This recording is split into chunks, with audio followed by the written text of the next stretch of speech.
Good morning, everybody, and welcome to the ADB Safeguard Policy Review and Update process. This is the consultation on Indigenous Peoples Safeguards. Today, we have a number of civil society organizations from across Asia and the Pacific, and a heartiest, warm, good day and welcome to you all. I just want to remind you that the purpose of today's consultation is to engage with a variety of stakeholders, and so we welcome your participation, your constructive engagement, and of course, feedback and sharing of experiences so that we can maximize the dialogue between the ADB and concerned stakeholders from across Asia and the Pacific. In order to do this, may I please ask you to right-click on your name as you see in the Zoom contacts box and type in your name, your designation, and the organization that you represent, if there is one. If possible, please join from a quiet, distraction-free area, ensuring your audio and video are working, but that they are both off until called upon to turn them on. If you wish to make a contribution, ask a question, or share your experiences, please turn on your microphone when asked to do so, unmute yourself, and turn on your video, and tell us who you are, and then proceed to make your contribution or share your experiences. You can virtually raise your hand by looking at the bottom of your Zoom screen for the expressions icon and then clicking on raise hand. This will allow the moderator to see that your hand is raised and call upon you. Just a reminder to please be respectful of others also joining this dialogue and be conscious of the time as per the agreed agenda. In terms of simultaneous translations, you will see a globe icon at the bottom of your Zoom screen. If you look at that globe icon and click on it, you will see a number of languages available for simultaneous translation. Please click on the icon that is most convenient to the language of your preference. Today, we have simultaneous translation available in Bahasa Indonesia, Chinese, Khmer, Lao, and Vietnamese. Your contributions are welcome in any of these languages, both in voice as well as on the chat box. So if you feel more comfortable texting your contribution or sharing your experience via text, please do so. Alternatively, as I mentioned, you can also raise your hand by clicking on the reaction button to the right of the globe icon. Before we get to the agenda, let me just restate the ADB's commitment to meaningful consultation. This process intends to provide opportunities for stakeholders and participants like yourselves to express your views and opinions on the ADB's environmental and social safeguards. Stakeholders such as yourselves are encouraged to articulate and share any project-related input and concerns you have during this process, all of which will be recorded as it is now. These consultations are also documented on allowing the ADB to review and consider, as well as respond to, if necessary, any consultation topics and materials. Background materials on the thematic areas such as today have already been released and shared with you and are available on a variety of ADB social media outlets and the website. You will see in the chat box now the links for where these materials can be accessed. All types of project feedback are welcome and will not be used to lead to any retaliation, abuse, or any other kind of discrimination. The written documentation containing the summary of this feedback will be open for review by shareholders such as yourselves prior to disclosure to the public. This will ensure the comfort and safety to all stakeholders and that we check the accuracy and transparency of the actual records before making them public. If you have any issues or concerns on confidentiality, on potential risks or abuse, or any kind of discrimination during the course of these consultations, please get in touch with the Secretariat through the email address safeguardsupdate@adb.org. Again, this is being flashed on your screen now. Just to briefly go through the agenda, we have two sessions that are a technical overview and a presentation of the Indigenous Safeguards study. The overview will be delivered by Director Bruce Dunn, who is with the Sustainable Development and Climate Change Department as the Director of the Safeguards Division. Secondly, we will have a presentation firstly by Mr. Tulsi Bisht, the Senior Social Development Specialist in the Sustainable Development and Climate Change Department, on the ADB Indigenous Peoples Safeguards, followed by the study's co-author, Mr. Sam Johnson, who will deliver a summary of the analytical study. We will then have a brief break, followed by a moderated question and answer session that will take us to about a total of 2 hours for this entire session.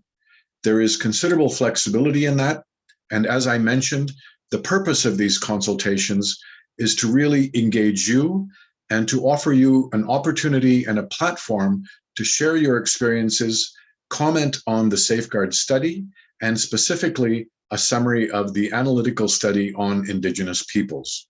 It's an opportunity to not only ask questions, but actually probe deeper into what the Indigenous peoples analytical study offers and how that will inform the Safeguard policy review and update process. Finally, we will have an event evaluation, and then we will turn it over back to Mr. Bruce Dunn, who will give us a glimpse on what lies ahead and the way forward until April 2022 in the remainder of this consultation process. So with that, I'd like to introduce Mr. Bruce Dunn, Director of the Safeguards Division, Sustainable Development and Climate Change Department at the Asian Development Bank. Mr. Dunn, good morning, and over to you, sir. Thank you very much, Azim, and good day, welcome, and thank you to all of the participants that are joining today. It's my great pleasure on behalf of the ADB to open this regional consultation on Indigenous Peoples Safeguards. And this session, as Azim has mentioned, is specifically focused on civil society organizations and other non-government stakeholders in East Asia, the Pacific, and Southeast Asia. And at the beginning of this session, I would like to provide a special acknowledgement and great thanks and recognition to participation that we have today from a number of Indigenous peoples and Indigenous peoples organizations. You joining us today is a great honor, and it will certainly make this session more meaningful in terms of understanding Indigenous peoples' issues and how we can develop our safeguard policy. Now, this event is being held as part of a series of consultations to inform the update of ADB's 2009 Safeguard Policy Statement, or SPS, as we often refer to it. And this follows a round of consultations that we held just last week on options for ADB's Safeguard Policy Architecture. This involves sessions with ADB developing member countries, as well as civil society organizations. And a number of you may have joined those sessions, and we're very pleased that you can join us again today to continue the discussions. The objective of the regional consultations is to provide an initial opportunity for stakeholders such as yourselves to consider the scope of the current policy, as well as our implementation experiences and options for the future policy directions. Each of the consultations will be informed by a background analytical study, which we will then be updating and disclosing again on our website for further input.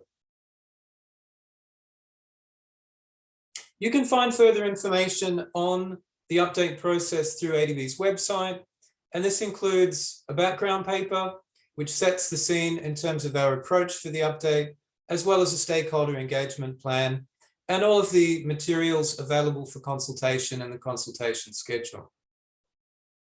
Now, for today's session on Indigenous Peoples Safeguards, we're pleased to see more than 40 registered participants, and I see that participants have still been joining.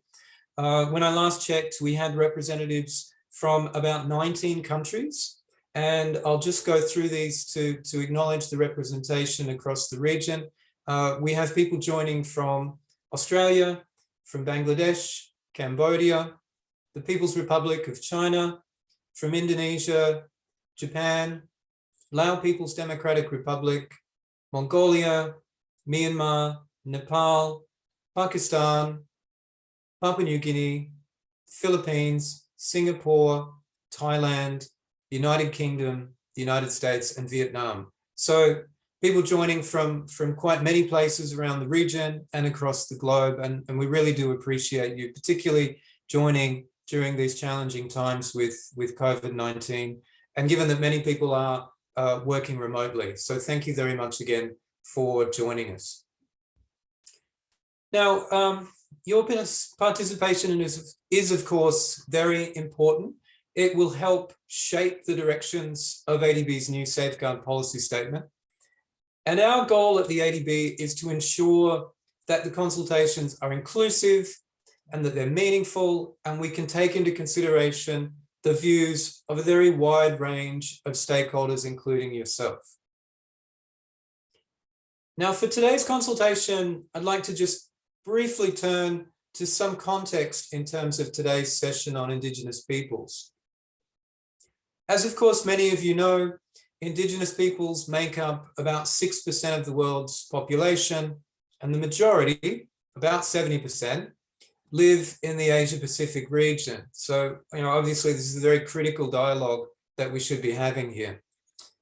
Now, Indigenous people have a rich diversity of culture, of languages, ways of life, and social and political systems. And with this great cultural diversity comes a wealth of traditional knowledge that is often closely tied to a long-standing relationship that Indigenous peoples have with their ancestral lands. We understand, of course, though, that there are significant challenges to the rich culture and way of life of Indigenous peoples, who are sadly not always fully included in the development processes or development opportunities that affect them. And consequently, we know that Indigenous peoples are 3 times more likely to live in extreme poverty compared to non-Indigenous populations. At the same time, though, and despite these challenges, we see that Indigenous peoples remain as active change agents and demonstrate extraordinary resilience in the face of a wide range of adversities.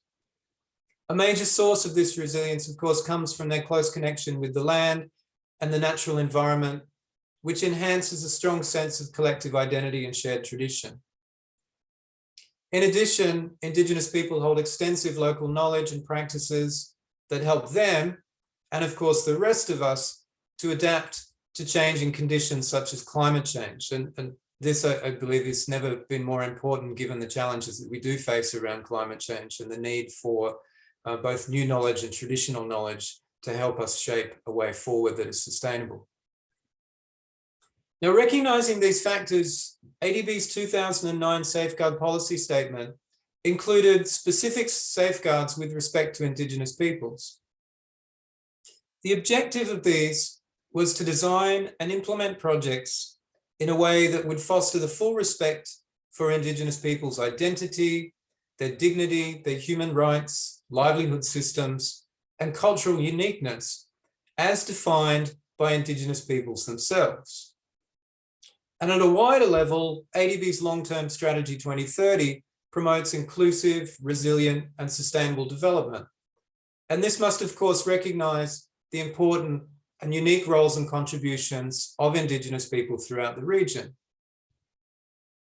Yet there are questions as to whether these goals, these policy frameworks have been met in a consistent way. This was highlighted by the recent evaluation of the effectiveness of ADB's Safeguard Policy Statement, which was completed by our independent evaluation department just last year in May. Now, this highlighted that the performance of ADB finance projects with respect to the inclusion of Indigenous people had been limited and certainly needs to be strengthened. So during this policy update process, we're going to be looking very carefully at the experiences from the past, and then, of course, how the new ADB policy can be strengthened. It has, of course, been more than a decade since we last updated our policy. And of course, things have evolved in the region and also on the international front. And there's a lot of issues that we need to take into consideration to be able to come up with the best possible policy that we can. Now, you'll hear more about this during the upcoming session, where we're going to be presenting further information on the existing policy and its implementation, as well as a summary of an initial analytical study that ADB has prepared, looking at some of our implementation experiences, but also benchmarking ADB's current safeguards for Indigenous people with that of other multilateral financial institutions. Now, the study is available on ADB's website and has also been translated and being translated into further languages. The presentations will be presented by my colleague, Mr. Tulsi Bisht, who's a Senior Development Specialist in the ADB, and he will also be assisted by Mr. Sam Johnston, who is an experienced international consultant who is supporting ADB with the benchmarking study. Before, however, turning over to them, I want to provide you just a little bit more context through several introductory slides on the existing safeguard policy statement and a little bit more information on the update process. So if we can go to the next slides, please. So here you'll see on this slide some brief background on ADB's Safeguard Policy Statement, or the SPS. It was approved in July 2009 and became effective in March 2010. The objective of the policy is to avoid, minimize, mitigate, and/or compensate for the adverse project impacts on the environment and affected people, while at the same time helping our borrowers and clients to strengthen their capacity and also to strengthen country systems.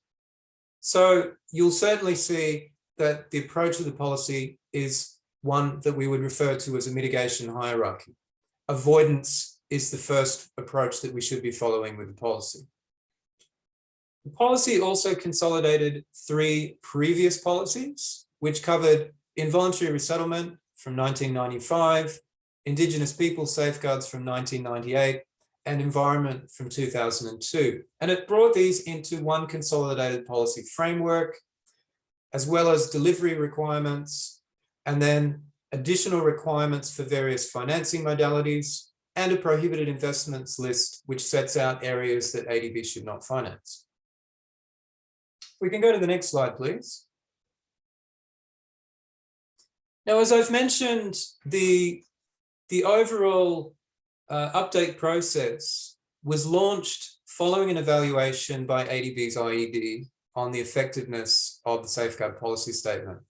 And you will see here on this slide some brief information around some key findings, including some key points around Indigenous Peoples Safeguards.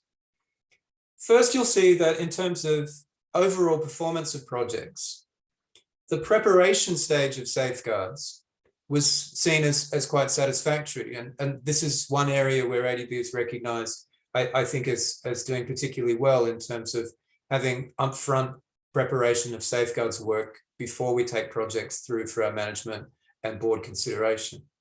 However, one of the key areas where the IED identified that further strengthening was needed was certainly in terms of implementation, capacity support, and then importantly, overall effectiveness. And, this is really where things matter. It's the outcomes that do count in the end.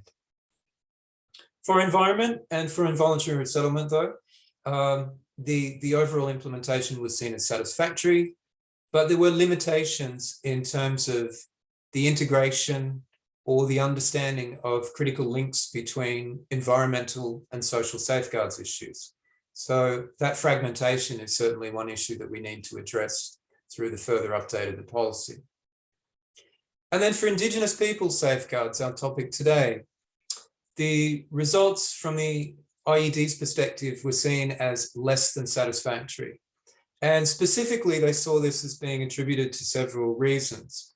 One was a perceived tendency to avoid projects in areas where Indigenous peoples live. This was often done to avoid potential impacts, but as a result, we've also potentially seen the inclusion of Indigenous peoples not necessarily being what it should be. Then secondly, issues around the triggering of Indigenous peoples safeguards, questions around the triggers for the policy, the criteria for inclusion of Indigenous peoples, and also issues around whether or not the policy is triggered when there is a perception that Indigenous peoples are somehow mainstreamed with the wider society or not differentially vulnerable in comparison to the wider society. And then finally, we saw that often mitigation and management planning was sometimes reduced to addressing impacts attributed to involuntary resettlement, but not necessarily some of the wider cultural issues around Indigenous peoples. So overall, the IED evaluation has got some important findings for us to think through the approach. And management took the report in a very constructive way and in fact endorsed all of the recommendations. And the first and most primary recommendation was to update the policy. But at the same time, there was recommendations for us to strengthen ADB's overall oversight function and capacity and staffing and skills to be able to implement the policy, as well as revisiting our approaches to the potential use and strengthening of country systems. And finally, this will be my last slide for the introduction. You will see, if we can go to the next slide, this provides some background on the update approach. And I won't spend too much time on this one because a number of you will have joined the earlier sessions that we've run, the preliminary information sessions, and also last week's consultation on the policy architecture. But you'll see here on this slide that the approach to updating the policy will run through 4 phases. In the first stage, we undertook some initial preparations, including preparation of a background approach paper, preparation of a stakeholder engagement plan, and also some preliminary information sessions and outreach to improve those documents. Then in the second stage, which is where we are now, we have initiated a wide range of analytical studies to inform the policy update, and these expand on some of the findings of the IED.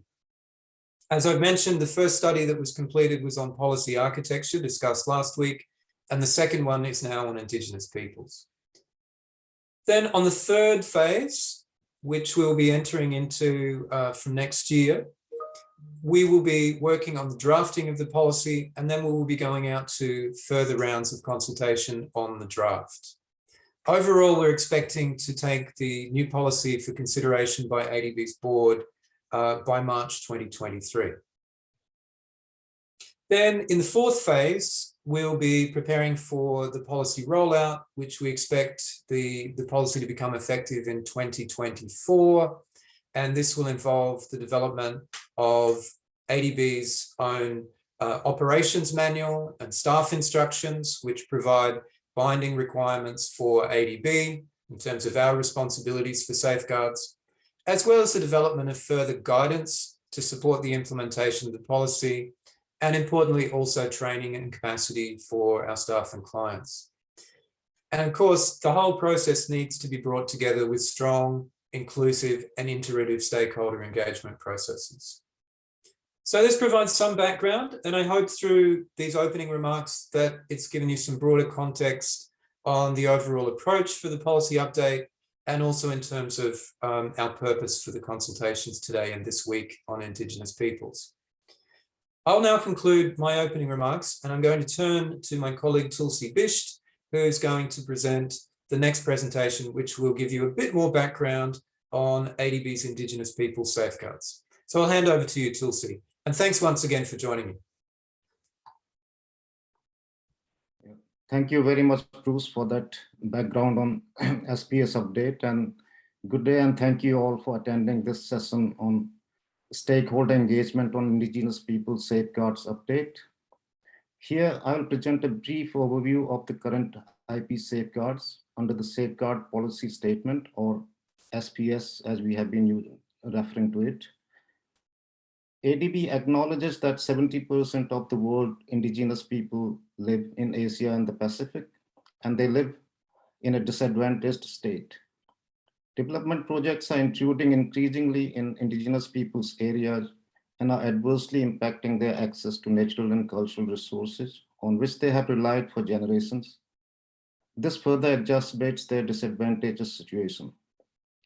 ADB also recognizes indigenous peoples' rights to direct the course of their own development, because development programs and projects are often designed and implemented by those who are in the mainstream society, and special efforts are required for indigenous peoples to participate, engage, and benefit from development initiatives. And this is especially the case where projects are designed and implemented to meet specific needs and aspirations of the indigenous peoples, hence the need for Indigenous Peoples Safeguards. So in this slide, I basically present the objectives of the existing or current IP safeguard. These are to design and implement projects in a way that fosters full respect for indigenous peoples' dignity, identity, human rights, livelihood systems, and cultural uniqueness, so that they receive culturally appropriate social and economic benefits. They do not suffer adverse impacts as a result of projects, and they can participate actively in projects that affect them. ADB safeguard policy scope is that it applies to all ADB finance and administered projects for both government and the private sector organizations. And it also, ADB safeguards also apply in case of work done in anticipation of ADB's financing. Next slide, please. This slide presents the IP identification process as per the SPS. As Bruce said in his opening remark, that indigenous people present an enormous diversity of cultures, languages, and ways of life. Within the developing member countries or DMCs also, there are different legal and regulatory frameworks relating to the indigenous peoples. To have a single definition of indigenous people is therefore difficult and impractical. SPS recognizes that different countries might use different nomenclatures, such as ethnic minorities, scheduled tribes, or tribal groups, and such other names for the indigenous population. Recognizing this diversity, and for operational purposes, SPS uses an identification criteria for indigenous peoples. As per SPS, indigenous people refer to a distinct, vulnerable social and cultural group, possessing in varying degree 4 characteristics, which are: number 1, self-identification as a distinct group that is also recognized by others; collective attachment to distinct habitats or ancestral territories; third is separate and customary cultural, economic, social, and political institutions; and fourth is a distinct language. So these 4 characteristics are used to establish the distinctiveness. The second criterion is that of vulnerability, and it is multi-layered and includes social, cultural, economic, and historical disadvantages. And it results from the population groups being socially excluded. They are unable to participate in mainstream economic activities. There could be discriminatory practices that reinforce their exclusion and disadvantaged position. And they could have limited capacity to take advantage of development processes.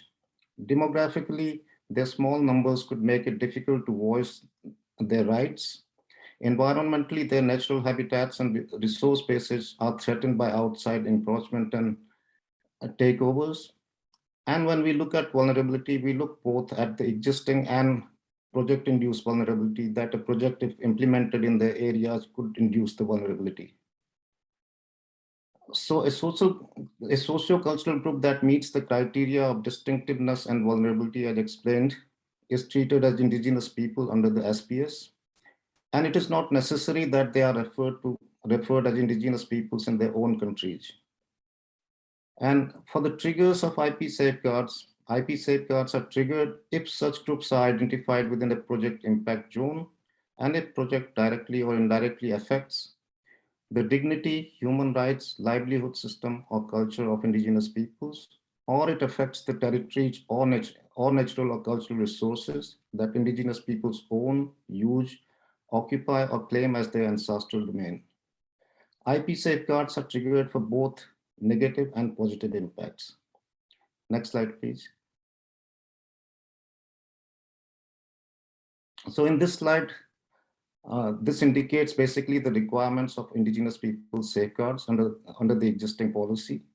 So the first step is screening and categorization, and it is done at the very early stage of a project to decide whether the project will trigger indigenous peoples safeguard or not, and what would be the likely magnitude or impact of impacts. Based on the magnitude or significance of impacts, projects are categorized as A, B, C, or FI.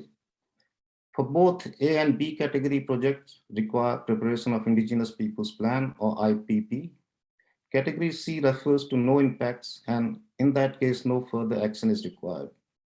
FI categorization is the projects using financial intermediary modality.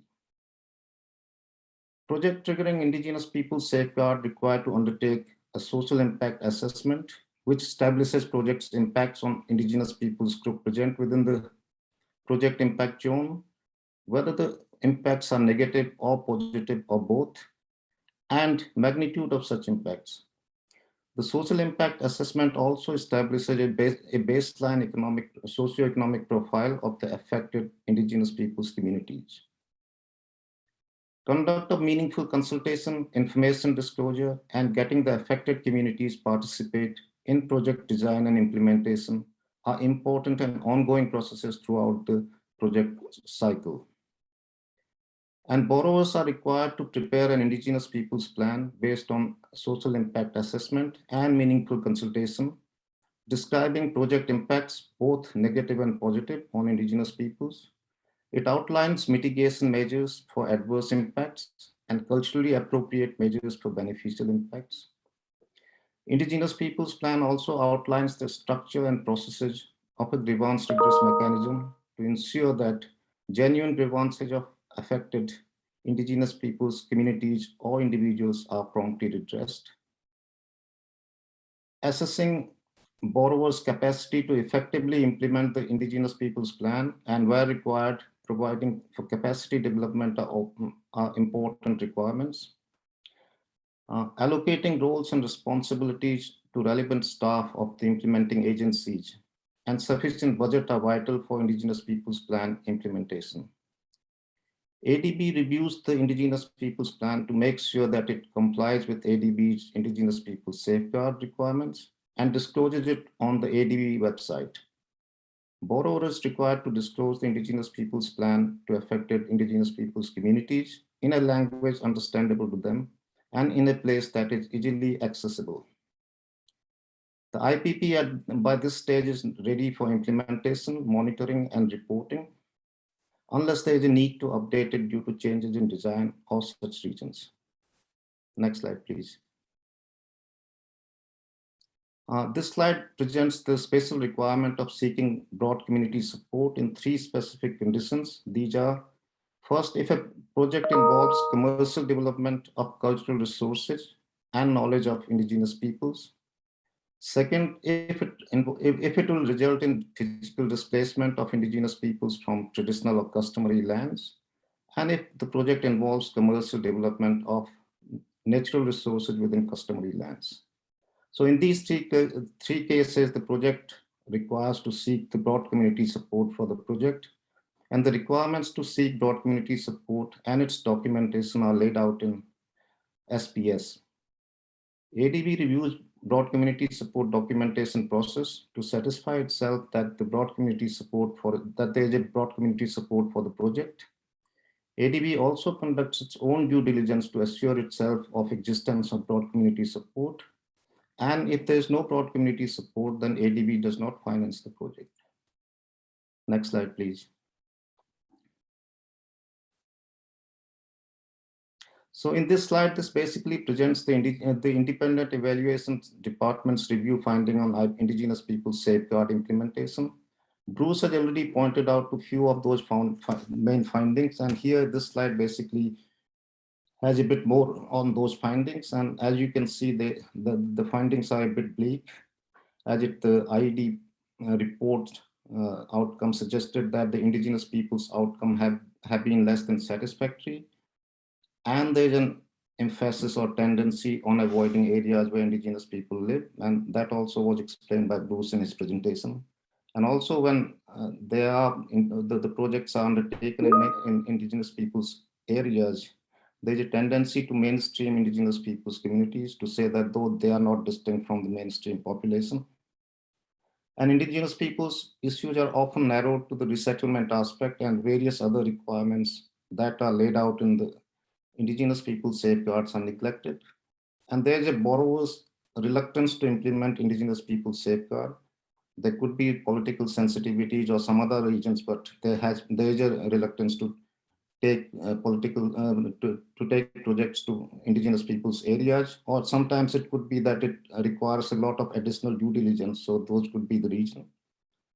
And planning documents lack adequate social impact assessment. As we saw in the presentation, that social impact assessment is a very important aspect of existing IP safeguards, but the planning documents often lack that. Information disclosure was also seen as a concern. This was specifically in case of indigenous peoples, disclosure of documents or information to the indigenous peoples in right language and at a place that is accessible to them. And there has been a limited use of indigenous peoples safeguard requirements, despite the presence of indigenous peoples in many project locations. So all these have resulted in a significant drop in the share of projects triggering IP safeguards since SPS approval. So these are the broad findings of IED's study on the implementation effectiveness of existing indigenous people safeguards. So I think that this was a snapshot of ADB's existing indigenous people safeguards. And I will stop here and hand over mic to Sam, who will present on indigenous people safeguard update process. Sam is our lead consultant on Indigenous Peoples Safeguard Update. He has a legal background and has been involved with IP safeguards for a long time. His most recent engagement being update of GCF Indigenous Peoples Policy. Over to you, Sam. Thanks, Tulsi. Hello, everyone. Nice to be here with you today.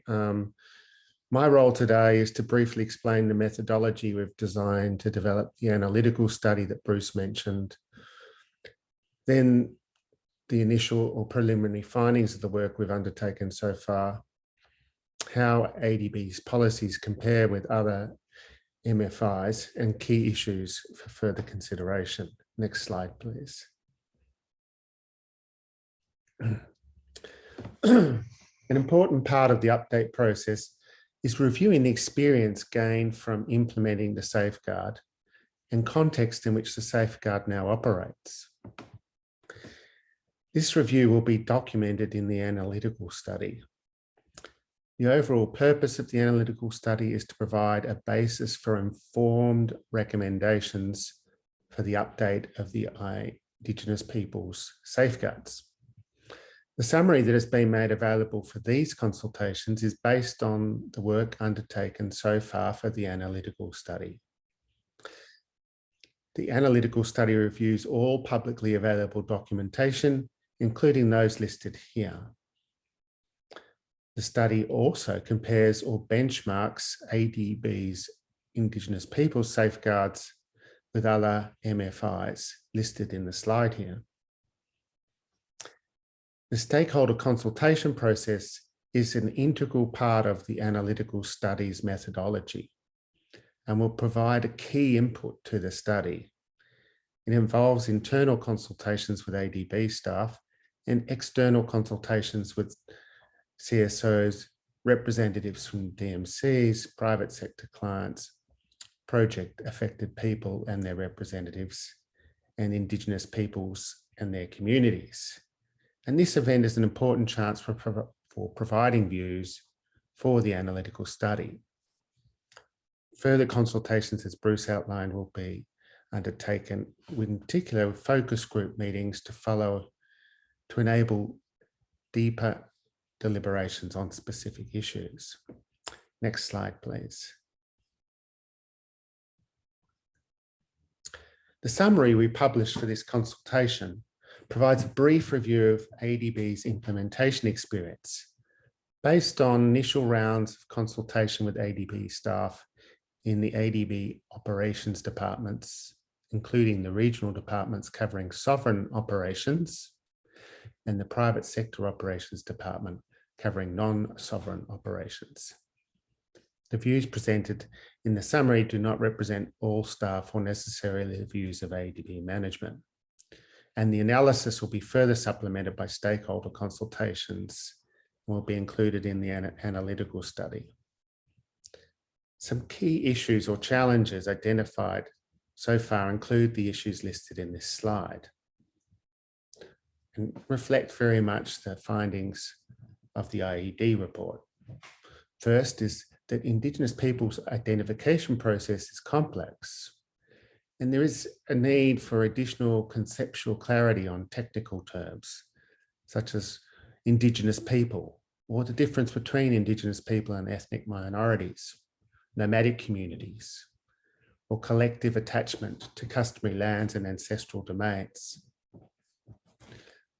Political sensitivities and a lack of recognition of smaller Indigenous peoples communities in some countries also make Indigenous peoples identification process difficult, all necessitating a flexible and balanced approach for Indigenous peoples identification. Vulnerability as a criterion to trigger the Indigenous peoples policy is a complex issue, as explained by Tulsi. In some countries, especially where Indigenous people are in the majority, vulnerability is important to ensure disadvantaged Indigenous people properly benefit and are safeguarded from ADB's activities. There's a tendency to conflate involuntary resettlement impacts with Indigenous peoples safeguards, resulting in involuntary resettlement issues getting priority over Indigenous peoples safeguard impacts. Indigenous peoples safeguards are complex and has lengthy preparation timeframe. It has rigorous and distinct requirements, is process orientated in terms of consultation process, consent, mitigation measures, beneficial measures, and grievance redress mechanisms. As a result, it takes longer to prepare and implement projects in areas with Indigenous peoples population, which may mean borrowers avoid Indigenous peoples areas, which was an issue highlighted in the IED report mentioned by Tulsi and Bruce. Resource constraints in the broadest possible terms, such as monetary resources, time, and required expertise in project preparatory due diligence and implementation of Indigenous peoples safeguards are common challenges. Borrowers' institutional capacity can be limited with frequent personnel changes and over-reliance on consultants. There's a need to increase the number of IP safeguard staff within ADB, with the right kind of expertise to support the implementation of Indigenous peoples issues in ADB financed projects. Given the important role of social impact assessments, there's a need for a robust social impact assessment procedures, which is essential to ensuring effective Indigenous peoples safeguards. And finally, closer alignment in substance and process with other MFIs will reduce the costs and time to prepare and implement safeguard plans for co-financed projects. Next slide, please.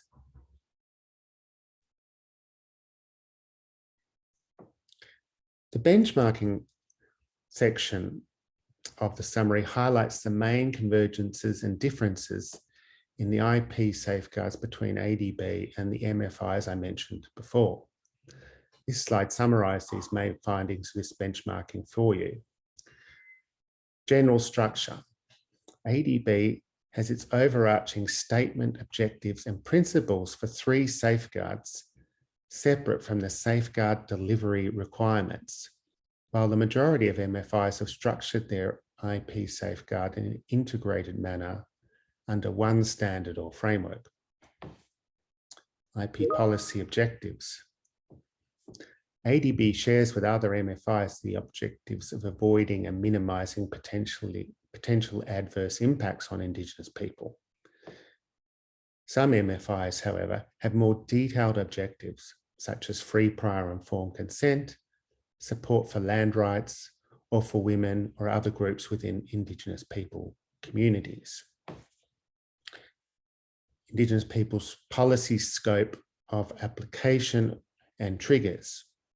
ADB shares the criterion of distinctiveness based on the 4 characteristics, as explained by Tulsi, similar with other MFIs.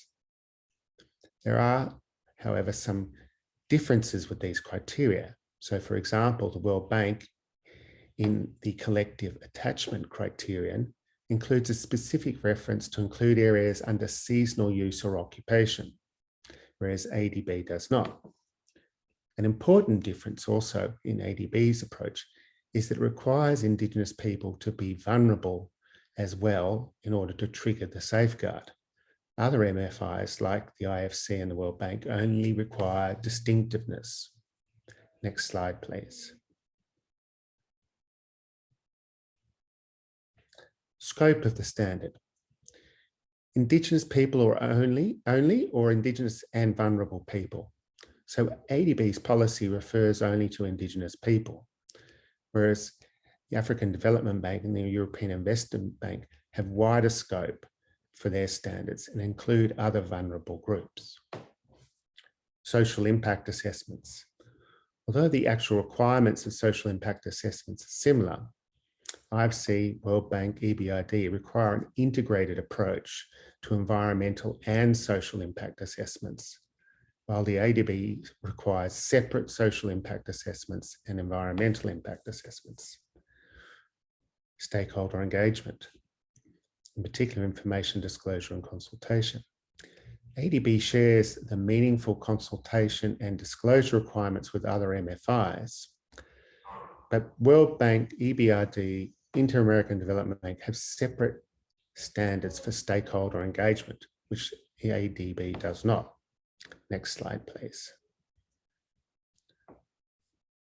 Roles and responsibilities. Provisions defining roles and responsibilities of both borrowers and clients are similar across the institutions. Special requirements or situations requiring broad community support or free, prior, informed consent. There is a divergence here as ADB requires broad community support, whereas others like EBRD, European Investment Bank, World Bank, IFC, Inter-American Development Bank have adopted free, prior, informed consent. Relationship between national and international standards. So ADB requires a gap assessment between the standards requirements and national safeguard policies, and identified gaps need to be addressed to comply with ADB requirements. MFIs such as the IFC and the Inter-American Development Bank have similar requirements, while the World Bank does not have such a specific reference in its Indigenous people standard. Grievance redress mechanism. All MFIs, including ADB, have requirements relating to the grievance redress mechanism. EBRD, IFC, and Inter-American Development Bank have more details on the grievance redress mechanism requirements, such as provisions to keep complainants' identities confidential. Next slide, please. Promoting benefits and well-being of Indigenous people. All MFIs share the objective that Indigenous people benefit from development interventions in a culturally appropriate way. ADB has provision where borrowers can request financial assistance for specific activities to help achieve this objective. World Bank has a similar approach, but includes Indigenous peoples themselves who can seek support for the various initiatives. Monitoring and reporting and institutional support. All MFIs share the requirement of monitoring and reporting. ADB requirements are similar in detail compared to other MFIs, including the requirement of engaging qualified and experienced external experts. Though some MFIs require assessment of borrowers' capacity and commitment, not all provide for implementation support, while ADB does offer capacity building support. And finally, voluntary isolation. ADB does not have a requirement for Indigenous people living remotely or in voluntary isolation, whereas many MFIs do. Next slide, please. So based on the previous analysis and the other documentation which has been reviewed for the analytical study, we've highlighted at the end of the summary that we've provided for this consultation the key issues that have come from that that merit further consideration in this update and consultation process. And we've classified them into the 4 basic headings. The first one is developing clarity for technical terms, concepts, and safeguard requirements. So as you've gathered already from the presentations, there are many technical terms such as distinction between Indigenous people and ethnic minorities, collective attachment to land, culturally appropriate benefits, culturally appropriate grievance redress mechanisms, non-tangible triggers such as dignity, human rights, and mainstreaming of Indigenous people. All of these would benefit from further clarity and definitions in an updated safeguard system. Also, developing clarity for positive impacts as an Indigenous people safeguard trigger and related requirements would needed to be included in Indigenous Peoples Plan would be helpful as well. Indigenous people identification and triggers. The key issue here is, in terms of updating the ADB safeguard, is determining whether identification of Indigenous people should be based on distinctiveness alone, those 4 criteria I mentioned, or both distinctiveness and vulnerable requirements, which is currently the case. Also, developing clarity on non-tangible triggers, such as dignity, human rights, and culture, and the assessment procedures and tools for that would be very helpful in understanding when and how to trigger Indigenous peoples policy, especially with regards to positive impacts. Next slide, please. Improving the IP safeguard requirements and processes. This is kind of heart of the update. There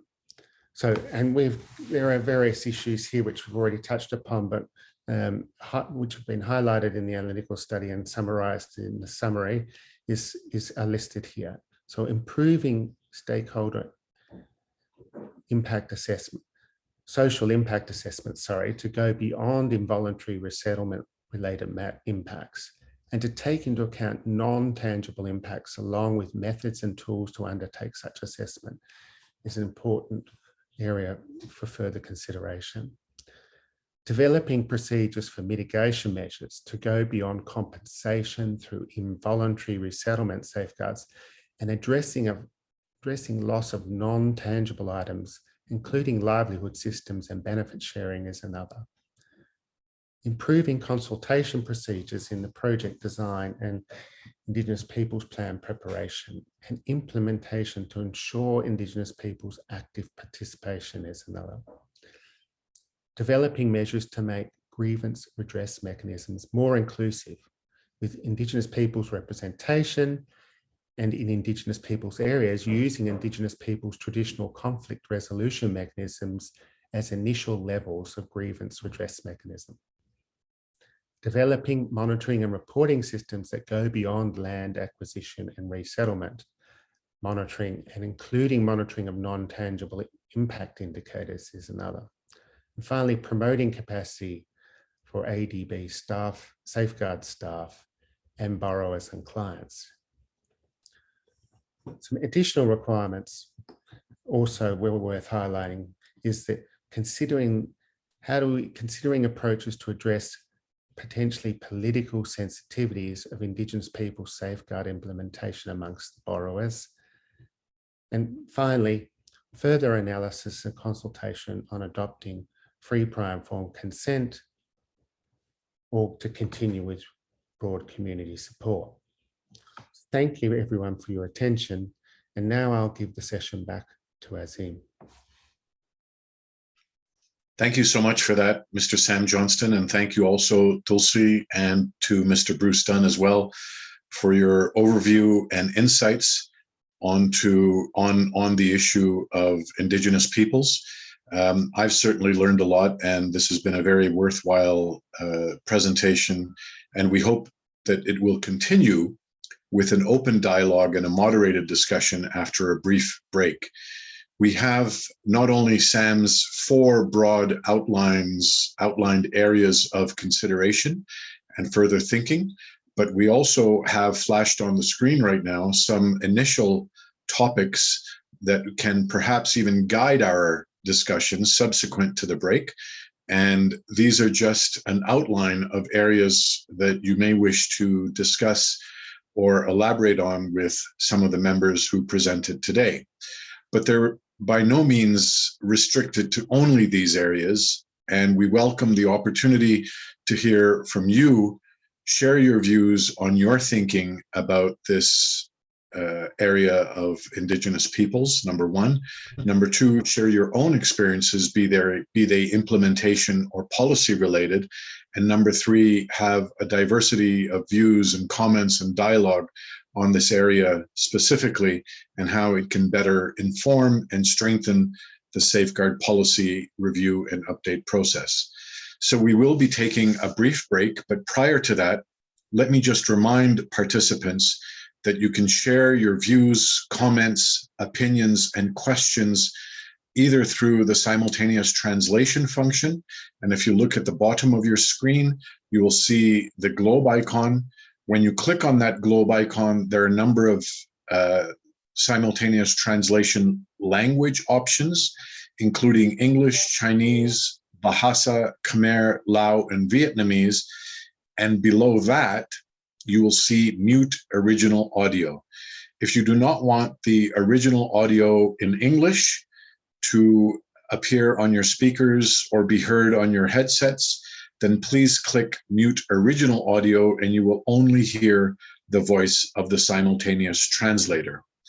If you're feeling a bit shy or prefer to post your comment, question, or other intervention in the chat box, you should feel free to do so in any of the languages listed on the interpretation function, and one of our simultaneous translators will translate that language back to us in English, so that the presenters can respond in the language that you wish, and we can understand the language and the question and relay the comment or response back to you. So with that, we will take a brief 5-minute break. We will have some music playing. At the conclusion of the music, we will reconvene back here.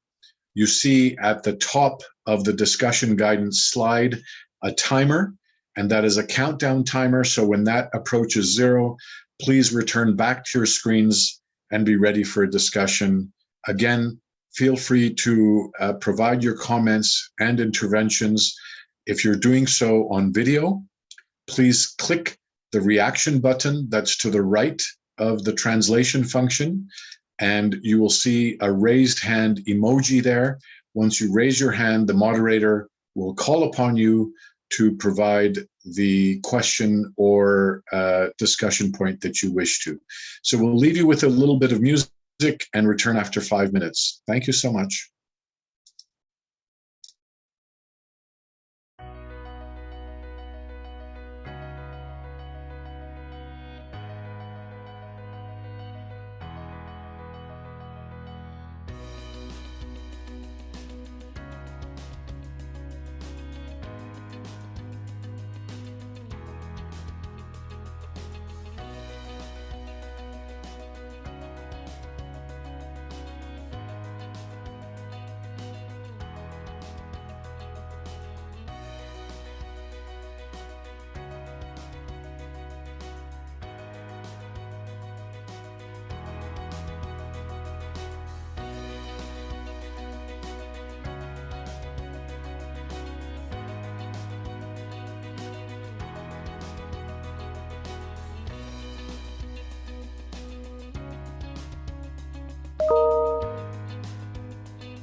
Welcome back, everybody.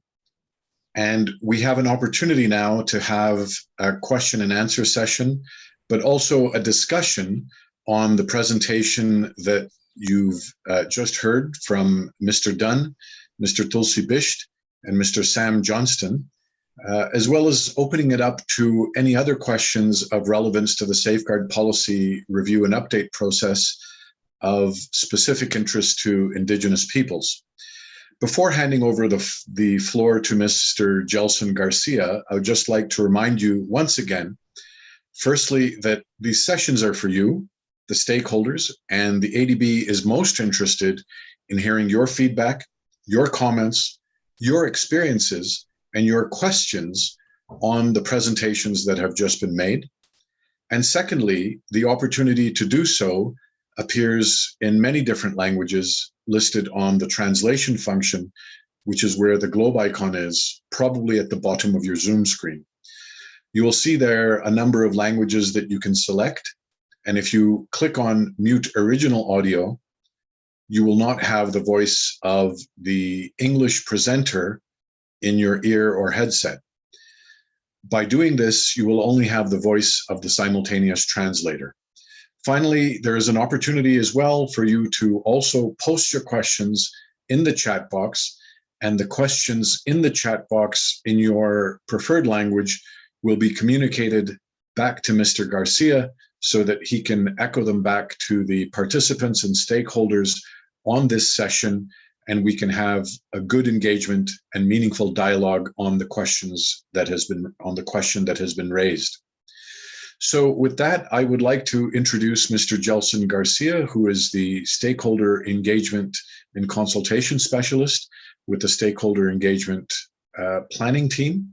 Mr. Garcia may be known to many of you out there who are joining the call now, but if not, he has extensive experience not only in IP and IP-related issues, but is also closely associated with a number of CSOs here and on subsequent consultations as well that the ADB will be undertaking on the Safeguard Policy and Review process. So with that, I turn the floor over to you, Mr. Garcia. Welcome and thank you very much. Thank you, Azim. Can you confirm if you hear and see me clearly? Hearing and seeing you loud and clear, sir. Thanks, Azim. So good day, everyone. I hope you managed to have your mid-morning coffee, tea, or water during the break. Thank you all for participating and staying put in this important session of the consultation. This is now an open forum. This is your platform to articulate your views and recommendations, and also to state your questions. This is also the time for ATB to be in a listening mode, to hear your voices directly.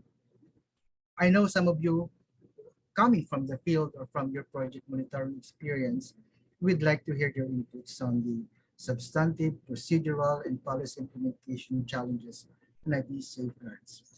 So we have 75 minutes for this open forum. To maximize our time, we'll have 2 rounds of discussion, which is being flashed on your screen. The first round is where we're open to hear your position or collective perspective. I see some of you present today belong to or represent the official view of your institution or the collective position of your membership organization. Now, I assume some of you are still formulating your questions. There are already 2 questions that are in chat box, which I will be mentioning accordingly. So while you're still formulating your questions, let me just reiterate what's been said earlier. The IP safeguards consultation is part of the robust stakeholder engagement approach that we are rolling out to support the 3-year time frame of the Safeguards Policy Review and Update. Specific to this consultation on IP safeguards, Bruce has earlier presented the broader background to the consultation and the policy review and update, where he highlighted the findings and recommendations from the 2020 IED report.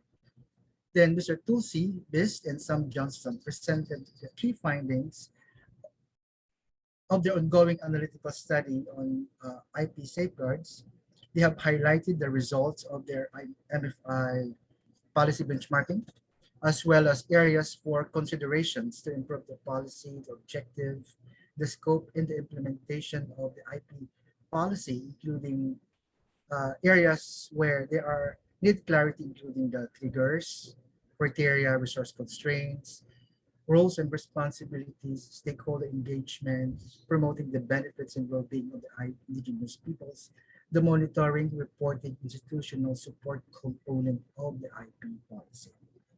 The initial results from the study in the background are intended to inform this consultation and other consultations on related safeguards topic.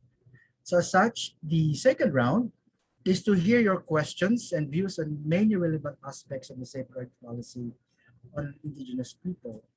We have three guide questions to prompt your thoughts, but we will not limit the discussion on these points. Then we will hear responses from Tulsi Charan Pist, Sam Johnston, Brustan, and Madhumita Gupta. So here's the how if you wish to speak. It's been mentioned earlier by Zin. 3 ways. Raise your hand by clicking the reaction button, which is on the lower right portion of your screen. Write them in the chat box. And 3, speak or write in your language of preference. Our interpreters will assist you. Then we will call you accordingly. So on that note, let's begin. So I see earlier questions posted by Oxfam and NGO Forum. I will call you accordingly, but maybe I just want to hear first if there's any people who have willing to raise your hand and speak and maybe just provide their own institutional view now before we go to the question time. You can unmute your phone, your video or your audio. Yes. Hello. Yes, please identify yourself.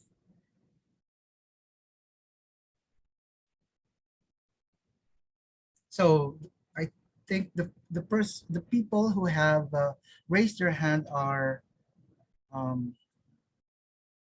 me see on the screen. Jennifer, who have raised their hand already, please? Okay, so we have Suknak Form from Oxfam, yes. And then we also have Robelisa Halip from Asia Indigenous Peoples Pact Network on Energy and Extractive. So I suppose you have the open statement that you would like to articulate. So let's begin first with Ruby and then over to you, Sokna. Yes, thank you, Jelson. So I'm with the Asia Indigenous Peoples Network on Extractive Industries and Energy. No, now in general, on the low level of implementation of the safeguard policy statement of 2009, we also have to recognize that in Asia, the recognition of indigenous peoples is political in nature. No, there's still the continuing non-recognition of many Asian governments on indigenous peoples, especially the recognition of our collective rights to our land, territories, and resources. Now, on the point on a number of indigenous peoples have already been mainstreamed, we have to also recognize the historical injustice committed against indigenous peoples. And we see that here in Asia, the assimilation that's been done in the Mekong region. There were attempts of assimilation on indigenous peoples, and a number of them have moved to the rural or the urban areas, but are still persisting. No, we have to note this down that they are still persisting with their collective way of life and their cultural traditions and livelihood practices. So even if governments would say that they are already part of the mainstream, we have to look at the historical context of what happened to these indigenous peoples. They were impacted by projects, they were displaced, but there were also assimilation attempts of the government to mainstream indigenous peoples because of the thinking that indigenous peoples are backward. Now on the trigger,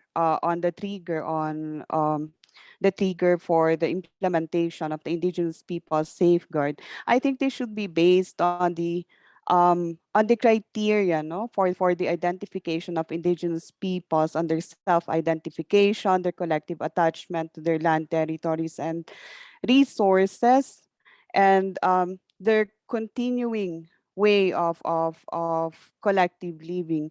I think the distinctiveness and vulnerability should be reviewed, as in other safeguard policies. They look at the distinctiveness, the criteria on how you identify indigenous peoples. And um, in Asia, we also have to look at how indigenous peoples identify themselves. Now, the term indigenous peoples is a general term being used. Um, but at the local level, they do not say indigenous peoples. They say the name of their group, the name of their peoples, and even if they are considered in general ethnic minorities, they still have a collective way of living and have their collective attachment to their land. So it should not be based on how they refer themselves, if they are ethnic minorities, if they are minorities, if they are tribals, but it should be really based on their collective way of life and attachment to land.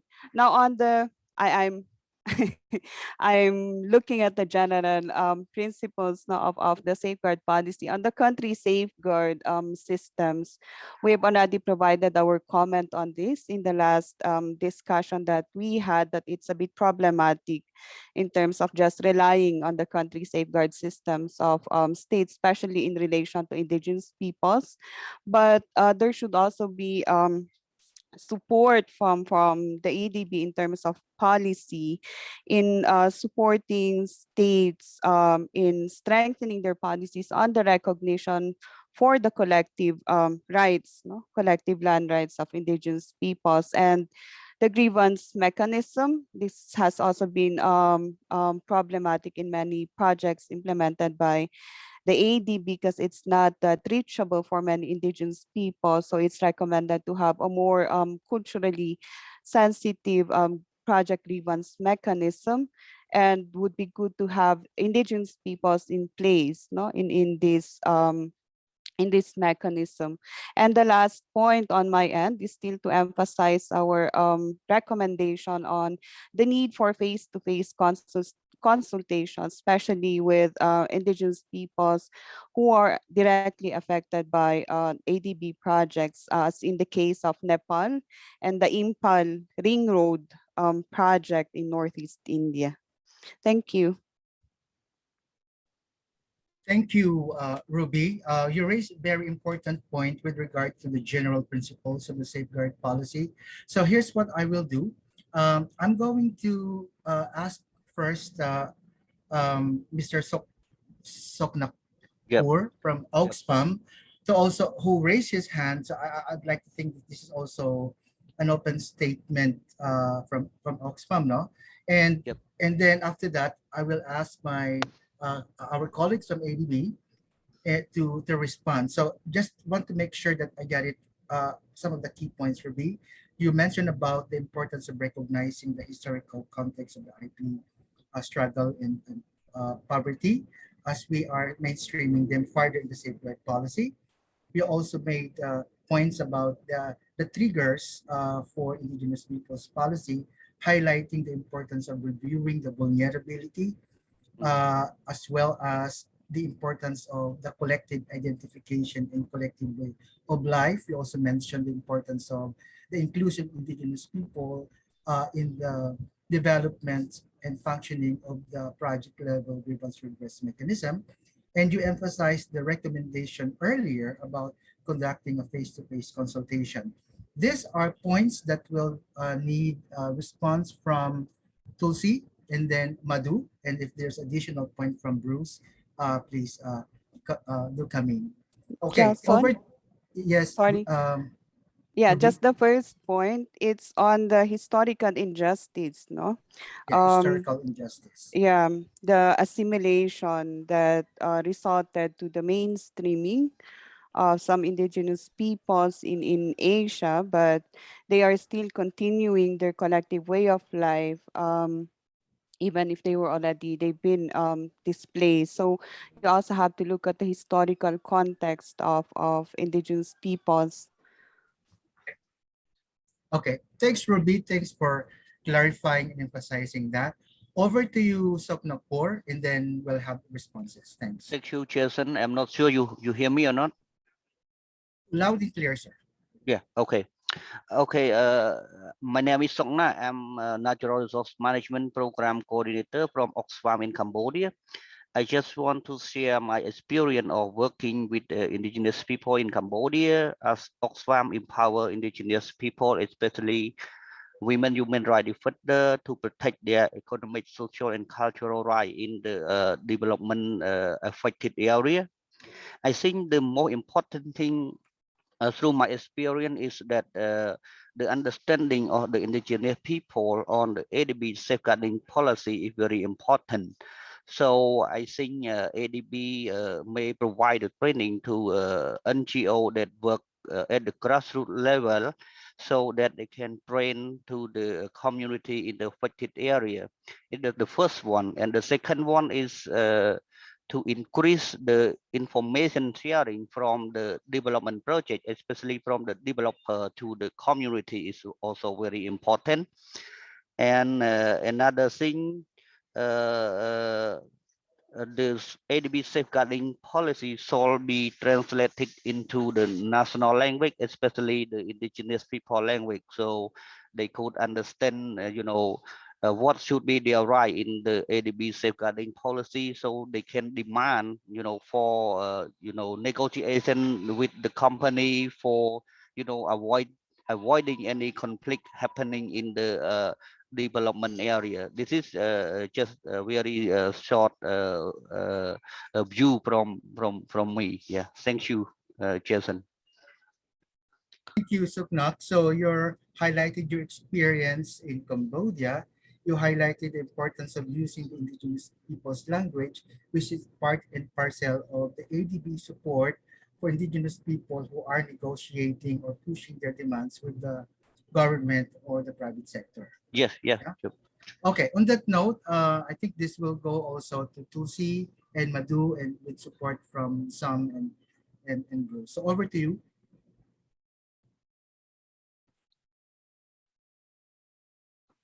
Okay, I think I'll first take Robbie's questions and comments. And first of all, Robbie, thank you very much for the continuing dialogue with ADB. We really appreciated that you along with your network participated in one great consultation in May, and then now you are back with your network. We really appreciate that continued involvement. And you are very right that talking about the historical injustice and like taking up an assimilationist approach. But if we look at even the existing policy, it actually looks into those issues. And even in my presentation, that was a very brief and short. When I did discuss about the vulnerability, it also discusses about any historical injustice induced vulnerability that the indigenous people would face. So that needs to be taken into account as well.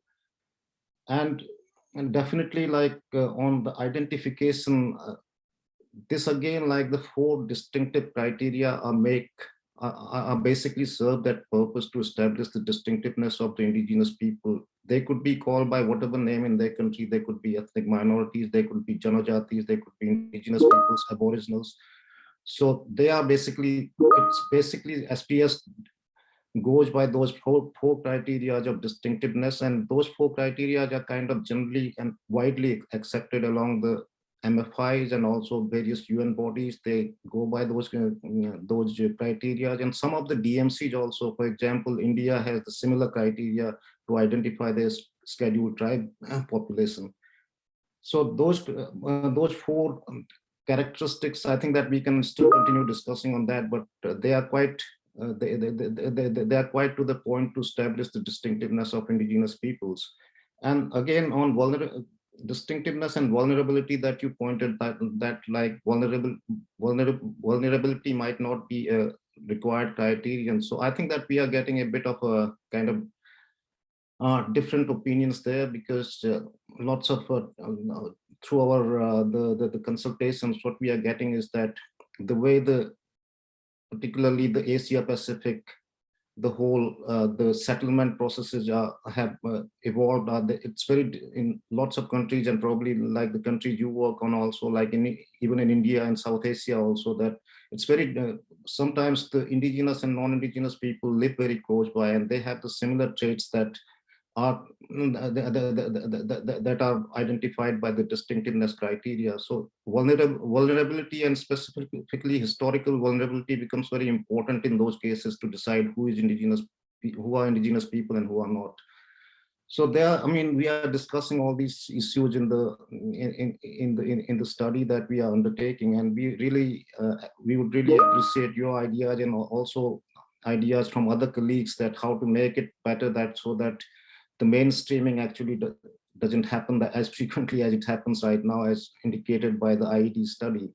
So we are definitely looking forward to new ideas, that how we can make it more workable. Like that's the main issue, that we still think that we have a very robust policy, but we need to make it more workable. So we would really appreciate ideas from your side and the other participants who are there in today's consultation.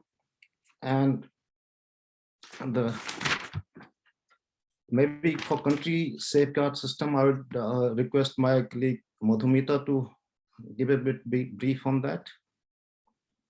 Madhu? Yes, Tulsi.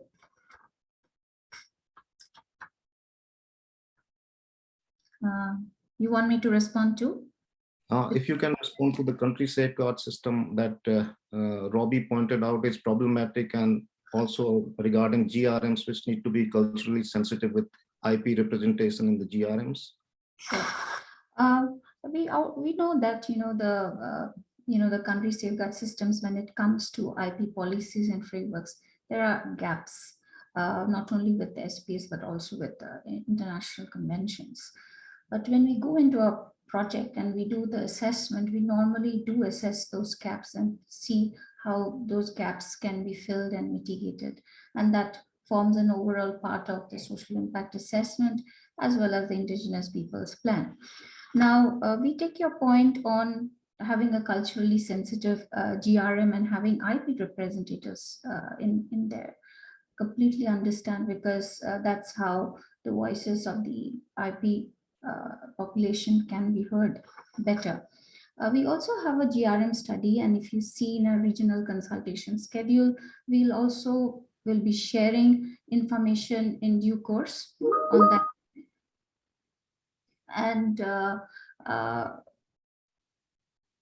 And we will obviously invite all the CSO partners to join and contribute to that process in terms of what can improve the functionality of a GRM, what should be the characteristics, what should be the composition, its effectiveness in any project setting. I think I have my colleague Zara. Zara, you want to come in?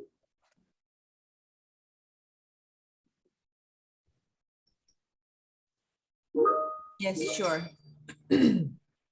Madhu? Yes. Can you come in on the GRM part?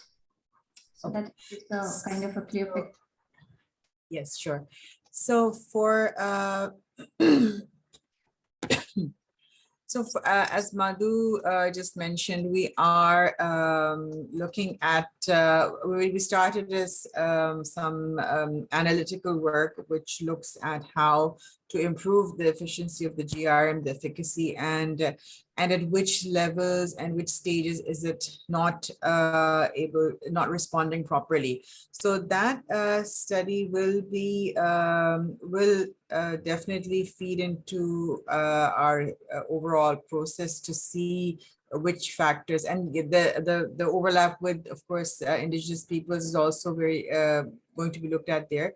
And at how do we incorporate multiple GRMs also. So that is also part of that study. So that will, when we get to that stage where the study is a little more advanced, we're going to also have consultations as part of maybe our overall stakeholder engagement and outreach exercise, and the GRM will be a component there. So we'll be sharing more on that. Thank you, Tulsi, Madhu, and also for Sarah for giving us a clearer picture where we are on the GRM. So this is basically an open invitation to the participants here that once the GRM is ready and it will be subject to consultation, please register so that you can participate in this particular discussion. Thank you. So may I then call on, maybe it's Tulsi. Let's start with Tulsi to address the points raised by Mr. Poor from Oxfam regarding supporting Indigenous peoples in their demands with the borrowers or the project implementer and the use of Indigenous peoples language. Thanks. Yeah, thanks, Jelson. I think that first we still have one recommendations from Robbie, that's to conduct face-to-face consultation with the IP people, particularly those who are impacted by the ADB's projects, and she pointed to 2 projects also. And Robbie, we surely are looking forward, but the pandemic induced restrictions have been kind of stopping us to do that, and we would definitely love to do the face-to-face consultations with the Indigenous peoples who are impacted by ADB projects. And we also look towards support from you and all the other CSO and IPO colleagues who are present here today, that if they can kind of facilitate those kind of consultations where we can actually meet Indigenous peoples face to face, that will be really appreciated, and that will help us in getting their viewpoints directly, and also to contribute to the whole policy and update, and also to kind of those views will also inform the analytical study that we are undertaking right now. So we will really appreciate your suggestions and support in that. And from Oxfam, Soknax, thank you very much for your questions, and definitely to your suggestions was NGOs who work with the grassroots should be consulted. We again, as I said to previous to Robbie's comments, that we would really appreciate to work with the grassroots level organizations. Again, your and other colleagues support and facilitation will really help us, and we will really highly appreciate that support from your side. And increased information sharing is, yeah, as we did present during our presentation, that information sharing has been pointed as a kind of constraint of IP safeguard implementation. So we would also like to improve, definitely, that information sharing is improved, and also we would like to have some suggestions from your side that how best it could be done, that because right now we, of course, within the ADB, the way we disclose our information, that's quite follows the policy requirements. But sometimes when it comes to the project specific information disclosure, it might not happen in the right way, and also all the right language and right place, as the IAD study findings indicate. So we would definitely be working in the analytical study that we are undertaking, how to improve on that. And IP safeguard policy in IP languages to be translated, that's a very important point. But there are sometimes, the thing is that they are actually, even within one Indigenous peoples, there are different dialects. We were recently looking into a project where one particular IP community said they have 3 different dialects they speak within one community. So to translate the policy in all that many dialects would be really difficult. But we do try to, whenever the project level, we do try to at least to communicate to the people about the IP safeguard policy in the particular language they have. So the consultants and all the people who work in that area, they definitely work on that to provide consultation in this in the particular language that IP are comfortable with. But we will, as I said, that analytical study is mainly for this purpose, that we can improve upon all these things. And again, your suggestions, because since you work with at the grassroots level and also with the various IP communities, so all these will be really appreciated if you can provide us suggestions that how we can improve on those. I think I'll stop there. All right. Thank you, Tulsi. So next in the queue are Mr. Sanet Mies from Oxfam in Cambodia. Then we will also have Nadine Matkour from NGO Forum and Tushi Doi from Mekong Watch. I know that you have written your questions in chat, but since we have time, it's better that we hear your words directly. So if you could please mute your audio, Mr. Sanet Mies, and then also Nadine and also Mr. Tushi. So it's your time. So let's start first with Sanet. Thanks, Jason. Thanks for all speakers with a comprehensive presentation. From my point of view, I would suggest that the safeguard policy of ADB should ensure that the monitoring and evaluation at the post stage of the project fund, because some projects have a pre-consultation with indigenous people, but it's sometimes it takes the box that the IP they just participate, but all the decision making is still with the project developer to move forward without a fully consent and compensate provided by them. This is what, from my view, I would suggest for this part. Over. Thanks to Jason and the speaker. Thank you, Sanet. And also just to highlight that you have earlier raised a question in chat asking or checking if we could invite our affected community to be part of this process. I think it's important to address this now before I turn over to Nadine and Madkor, Nadine and then Tushi. So may I have Tulsi and also Madhu, please. Question on the importance, how do we get away from a so-called tick in the box exercise in doing project approval consultation with IP, and also the question on consultation with affected people. Over to you, Tusi and Madhu.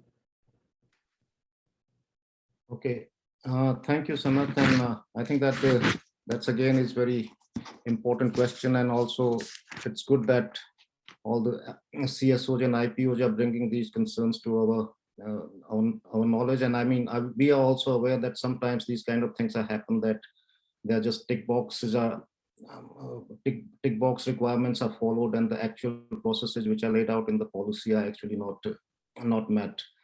I mean, as far as we can see that the policy has very robust consultation requirement, meaningful consultation is quite robust that way, that is required for each and every project, even if that it doesn't require seeking broad community support.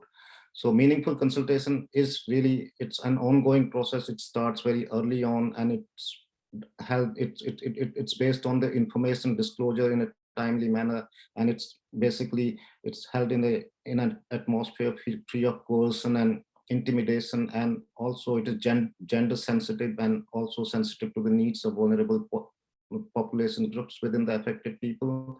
And it also allows for incorporating the genuine concerns of the consulted people. So it's it's ongoing process throughout the project cycle. It has to go on. It's not that as one-off process, but unfortunately it might happen in some cases that the processes are not really followed that rigorously, and also that there might be a lack of proper supervision and monitoring of those processes. But still, that ADB does make all the attempts that these processes are followed, and especially meaningful consultation is a very very stringent requirement for ADB's safeguard policy. And probably I would like to bring Bruce, if he can add a few words, because meaningful consultation is just not with indigenous peoples, but it's all across the 3 safeguards that ADB is implementing right now. Bruce, would you like to add a few words in there? Well, thank you very much, Tulsi, and thank you very much, Sanat, for that question from Oxfam. I'll just speak briefly, but the policy at the moment has meaningful consultation referenced within each of the 3 safeguard areas, and then there's a definition of meaningful consultation, but there is really not a lot of detailed information or guidance in terms of how that should be implemented in practice. Now, as we're going about the policy update process, one thing that we're looking at and also learning from other safeguard frameworks is the need to have much more detail and clarity in terms of stakeholder engagement and meaningful consultation, as well as information disclosure processes and grievance redress mechanisms. So one thing that we're looking to do to start with is to have a dedicated standard on that topic. So making it very clear in terms of processes. So, stakeholder mapping, for example, needs to be undertaken. We need to look at stakeholder engagement processes in a meaningful way that's also culturally appropriate. And I think that's very fundamental also when we're talking about engagement with Indigenous peoples. Those processes have to be culturally appropriate. They need to be developed working closely with the Indigenous peoples themselves to understand decision-making processes and how best to engage. Current policy framework doesn't really provide much depth in that, so certainly some need to strengthen as well as develop some guidance. So this will be an area that we're keen to look at more. Thank you. Thanks, Bruce and Tulsi. Nadine? Thanks, Jelson. I don't want to take too much of time because this is obviously a space for Indigenous peoples to express themselves. But before I get into my question, I just would like to acknowledge the traditional owners and custodians of the land on which I work. I work on the Gadigal lands here in so-called Sydney, where sovereignty has never been ceded. So my question is directly in relation to the broad community support, which was part of the analysis in the study.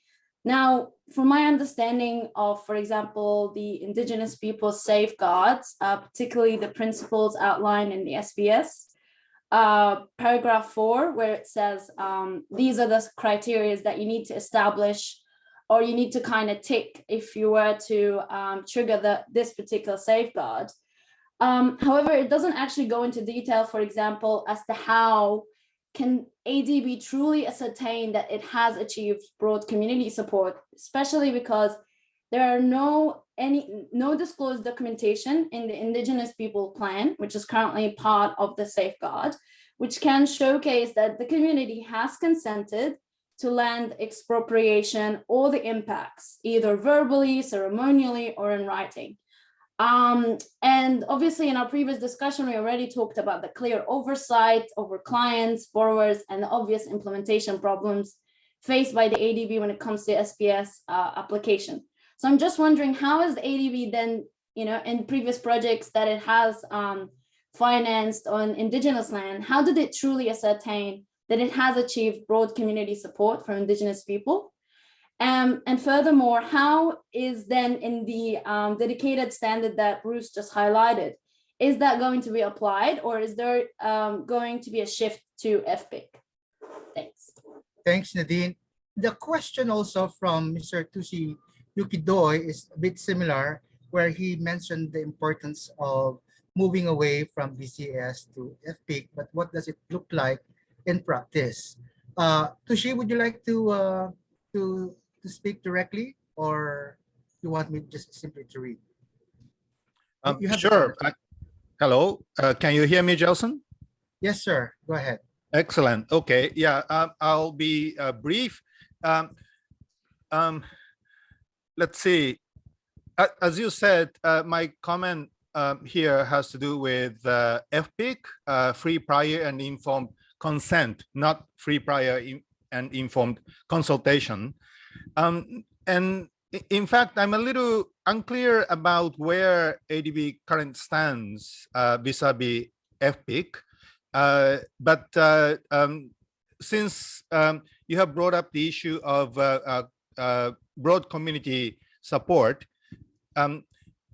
if I look at these two, I would definitely like to see FPIC being at the center of ADB's safeguard policy, or if it's already there in one way or another, it should be much more strengthened and enhanced.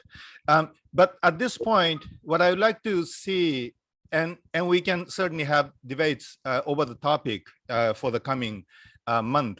But at this point, what I like to see is a much more in-depth analysis on FPIC by the ADB team, because as I understand, FPIC can be a very complex and even evolving concept, and many indigenous communities all around the world are still working on it.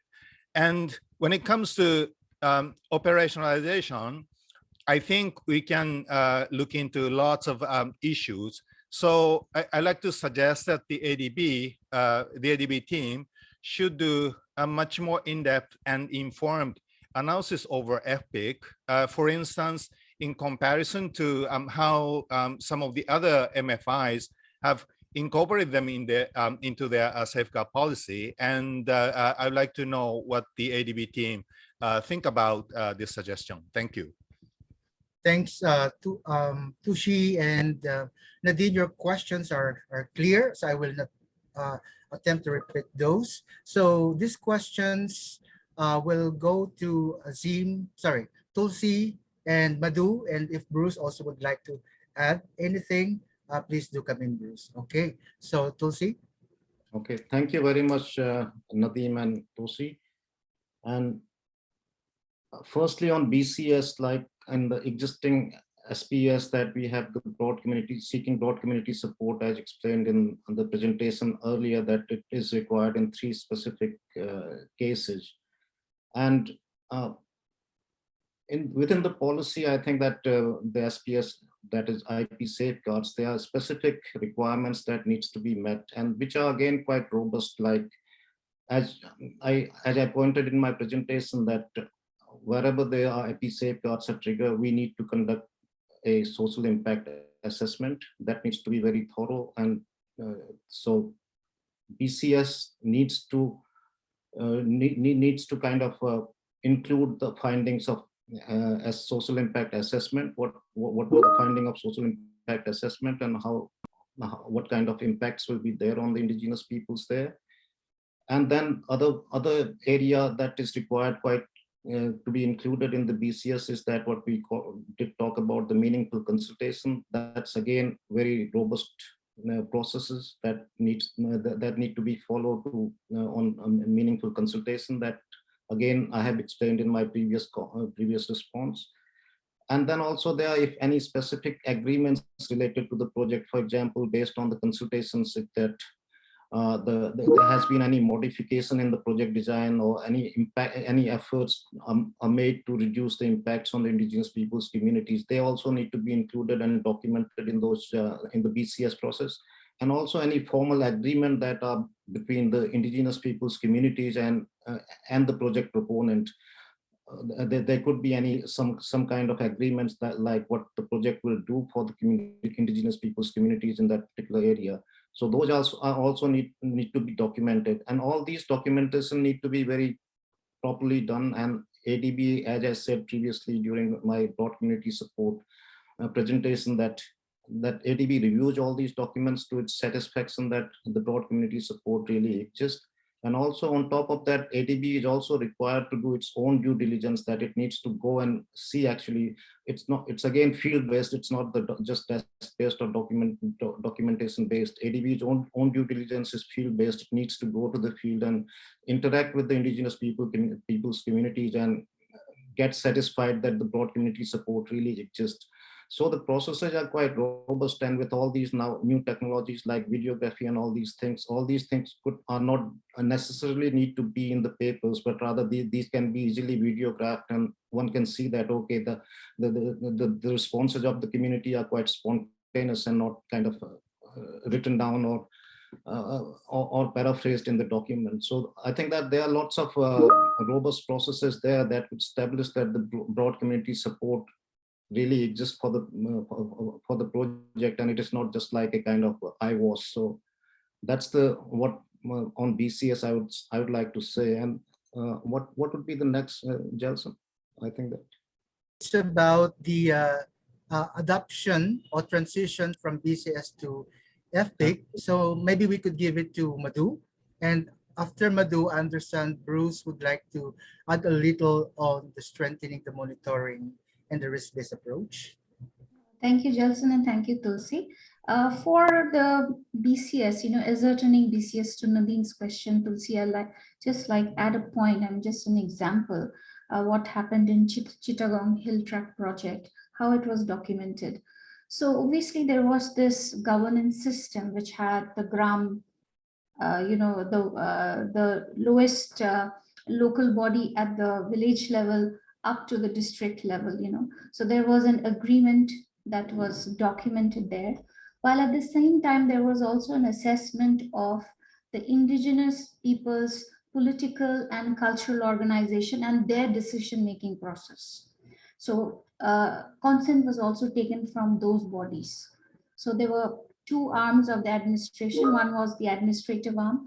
Another arm, yes, my colleague helps me, it's the district councils that the consent was taken from. And the Indigenous Peoples Organization also had their own political, cultural systems and decision-making processes that were there, and endorsement and consent was also taken from there.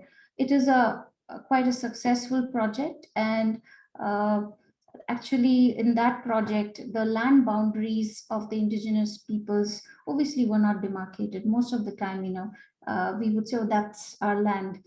It's nowhere in the map. So ADB project helped in the mapping exercises, and in Bangladesh, land compensation is not offered for those lands because now they are part of state land, but in the ADB project, compensation was paid to the indigenous people based on the demands that they made. So when you get some time, you can take a look at the project. There are monitoring reports also uploaded on the website.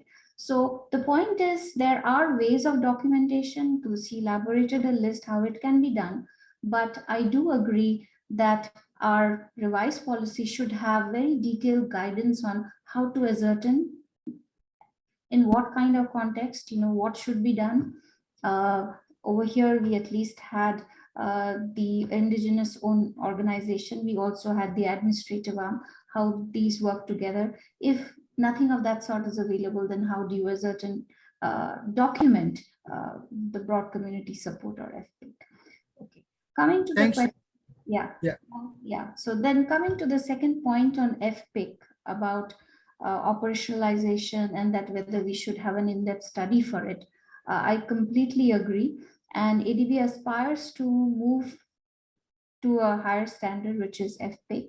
The implications would be that the application would be much broader because it's not restricted to a couple of the key situations that Tulsi already elaborated. And it would definitely need a lot of discussion, a lot of focus group discussion specifically on this topic. First, how to define it in the context of Asia Pacific, what should be the situation, benchmarking with the MFIs, and then finally, how do we, what should be the guidance, what can we learn from the other MFIs based on their experience, and what is the best way to document FPIC. Yes, I'd stop here. Jelson. Thanks, Madhu. Bruce, would you like to come in here? Yes, thank you very much, Jelson. And thank you so much to everyone. It's really great comments and questions that are coming through to inform us. A couple of points that I wanted to just add to. Firstly, to Nadine's question from the NGO Forum, very important in terms of strengthening the overall monitoring processes for ADB. As we know, the Independent Evaluation Department had pointed out that ADB should revisit our overall approach to oversight and compliance, and that includes the whole monitoring function. Now, just briefly here, a couple of points. Firstly, we do need to ensure always that the borrower or the client, the implementing agency and the contractors do have primary responsibility for implementation. And that's something that obviously we need to hold them accountable for through loan agreements and making sure that they are implementing the management plans and requirements, of course, to be met, such as broad community support. ADB then, as Tulsi has been mentioning, needs to undertake its due diligence and strengthen due diligence, particularly for projects that are complex or challenging or have sensitive issues such as around Indigenous peoples and consent. So how do we do that? At the moment, we do initial screening and categorization, and that helps us to understand the potential impacts of projects. But what we don't do right now is a wider analysis of risks, and risks related to the context. That could be, for example, around historical issues, as Robbie was mentioning earlier on, which has led to maybe marginalization or mainstreaming of Indigenous peoples. So we need to understand that broader context around a project. We need to understand vulnerability. We need to understand the capacity and commitment of the borrowers and how to really address those issues in practice. If we can do a better job on that, and that's something that we'd like to integrate into the policy as well, it will help us to then allocate resources for more intensive capacity support and monitoring for the projects that really need it. So that is another aspect of the policy, not just for Indigenous peoples, but of course at a wider level that we'd like to integrate. Thank you. All right. Thank you, Bruce, Tulsi, and Madhu. Just to acknowledge that there are questions coming from South Savan, Tyrone, Mary Ann, and also there are additional points written in chat box by Soknapur from Oxfam and then Ruby. And there's also a question about whether we're tackling the questions posed in round 2. The answer is yes, you can write them in chat box and then we will call you accordingly. So maybe in the interest also of time, because I see there's a lot of substantive comments and questions already posed, what we will do in this round is to quickly call South Savan to speak in his or her, in his own words about his questions, and then we'll have we'll also hear from Tyrone and then Mary Ann, and then all these 3 interventions will be responded to accordingly by the ADB colleagues. So, all right. So, Mr. South Savan from WWF Lao PDR, it's your turn. Please unmute your phone. Thank you. Thanks for the opportunity for me to ask a question, because as you may understand that the context allows the Indigenous people are not well recognized by the government, and they are marginalized groups of people, and they are always excluded from the policy dialogues or decision making. So WWF Laos also we have a kind of a policy to promote the rights of Indigenous people. I don't know what this policy, ADB policy, safeguarding policy is a universal one, or it could be tailored to some the context that meet the political and local context of the countries. That's the question. Thanks. Thanks, South Savan. So your question, I hope that I get it right, is about the applicability of IP safeguards policy in the context of Lao PDR. Okay, yep. So please let's set that, and then we will hear response later from our colleagues. Mr. Tyrone Bayer, it's your turn.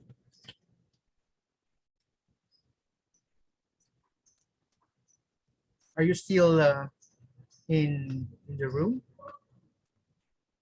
All right. Otherwise, we'll get back to you. Or I see that he's already out of the call. So maybe what I can do is quickly read out loud what he has written.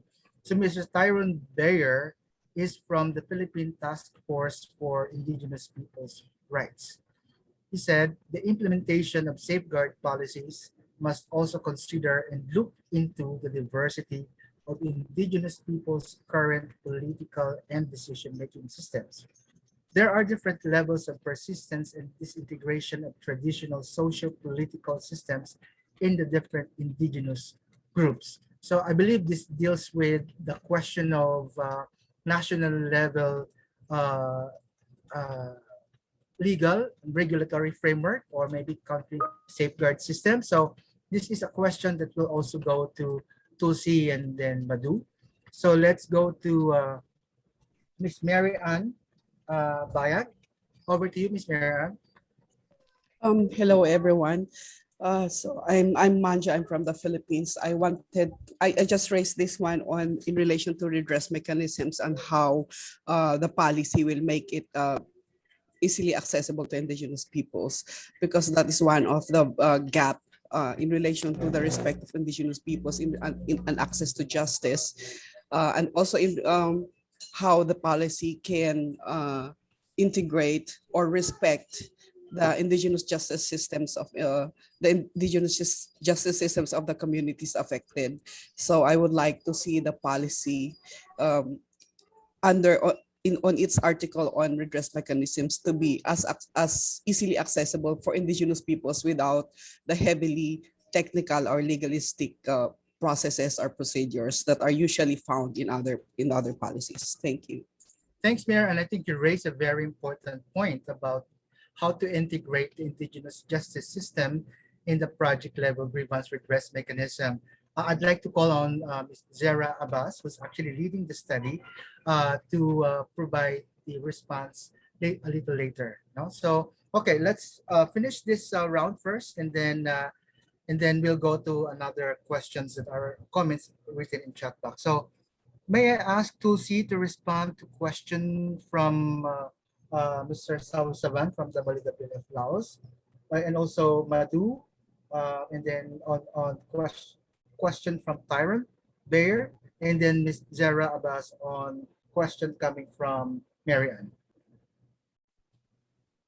Yeah, thank you, Jelson, and thank you for the questions. And these are all very important questions again. And from WWF Savan, yes, I think that your question is very important, and that also raises a lot of questions that how IP safeguards are actually implemented, because not certain, but many countries might not have any specific legislations to recognize these communities. As for the way the policy works for ADB is that when SPS looks into whether the indigenous people's safeguards will be triggered or not, it takes in consideration SPS indigenous people's safeguards along with the local national framework, legal framework that is existing in particular DMC, and also any commitment to international conventions relating to indigenous peoples that the particular country would have made. So we usually take all these three things in considerations, and then we basically apply. We don't go by the nomenclature that how it is called, how a particular group of people are referred to in a particular country, but we basically apply the identification criteria. And if a group qualifies as according to that criteria as a distinctive and vulnerable group, so even if they are not recognized in a particular DMC as indigenous people, our policy demands that they are recognized, our IP safeguards are triggered. So that kind of right now the situation is an ADB, because if our policy sees that there are these population groups which fulfill the criteria of 4 characteristics and vulnerability, so they will our projects will definitely say that the IP safeguards are triggered and they should be implemented. So that's the way basically the policy works. That's why the policy has that flexibility that it doesn't refer to IPs by any nomenclature, though it is called Indigenous Peoples Safeguards, but it is not necessary that these groups are known as indigenous peoples in a particular country. So that's how we basically use our policy, and if those groups are there in a particular DMC, they will be treated as indigenous people as per our policy.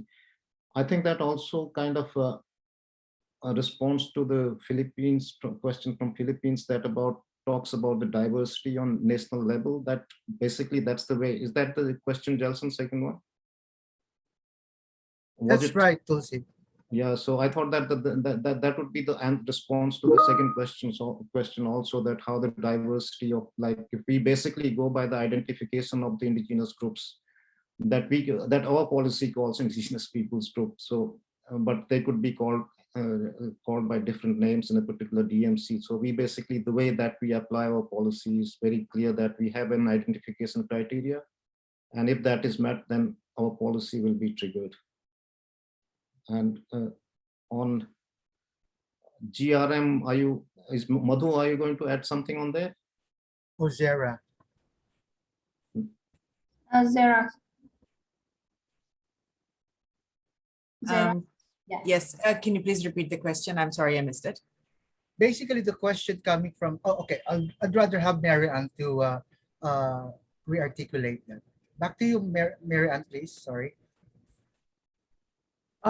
It is actually more of a recommendation than a question for the policy in relation to redress mechanisms to make it really accessible to indigenous peoples and to recognize or integrate, respect the indigenous justice system. So I wonder if this has a possibility. Thanks, Mary Ann. Okay, yes, I also saw the question now in relation to the accessibility of the GRM for indigenous people, right? Is that the one? And also the how possible is it to integrate the indigenous justice system in the GRM? Well, what we've also seen so far with our the study, which has just been in the desk stage right now, is that yes, the GRM is best if it's based on local systems. So I suppose what you're saying is part of that same thing, that it should be as close to something which the local communities can understand and already have access to. So it should be built on the same base, on that specific base, so that they do not feel intimidated and are can easily access it. So I think when we get to that stage where we are looking at more details we get more detailed into the study, then I think we will be able to give a more positive answer. But yes, your recommendation is certainly right, and it will be incorporated into the study when we move further. Thanks, Sarah. Thanks, Sarah. I believe the 3 points coming from Sausaban, Tyron, and Mary Ann have been responded to. So we have about 15 minutes left for our Q&A. If there are more questions coming in, we might consider extending it a bit to address those comments very briefly. But from the looks of it, we now have additional, actually suggestions, not so much of a question, but suggestions directly addressing the questions posed under round 2. And I think that's a good way to also,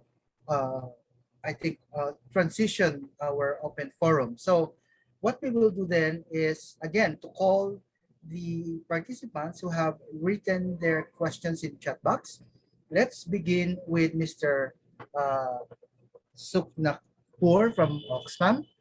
I think he made a very good suggestion, both on the process and content of the policy, and then we'll be addressing questions under round 2.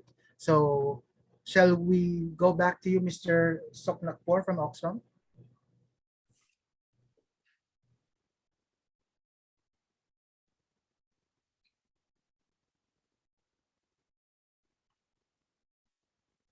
If you're still here. Otherwise, okay, he's not in the call anymore. Maybe what I can do is, Ruby, would you mind if it's your turn again?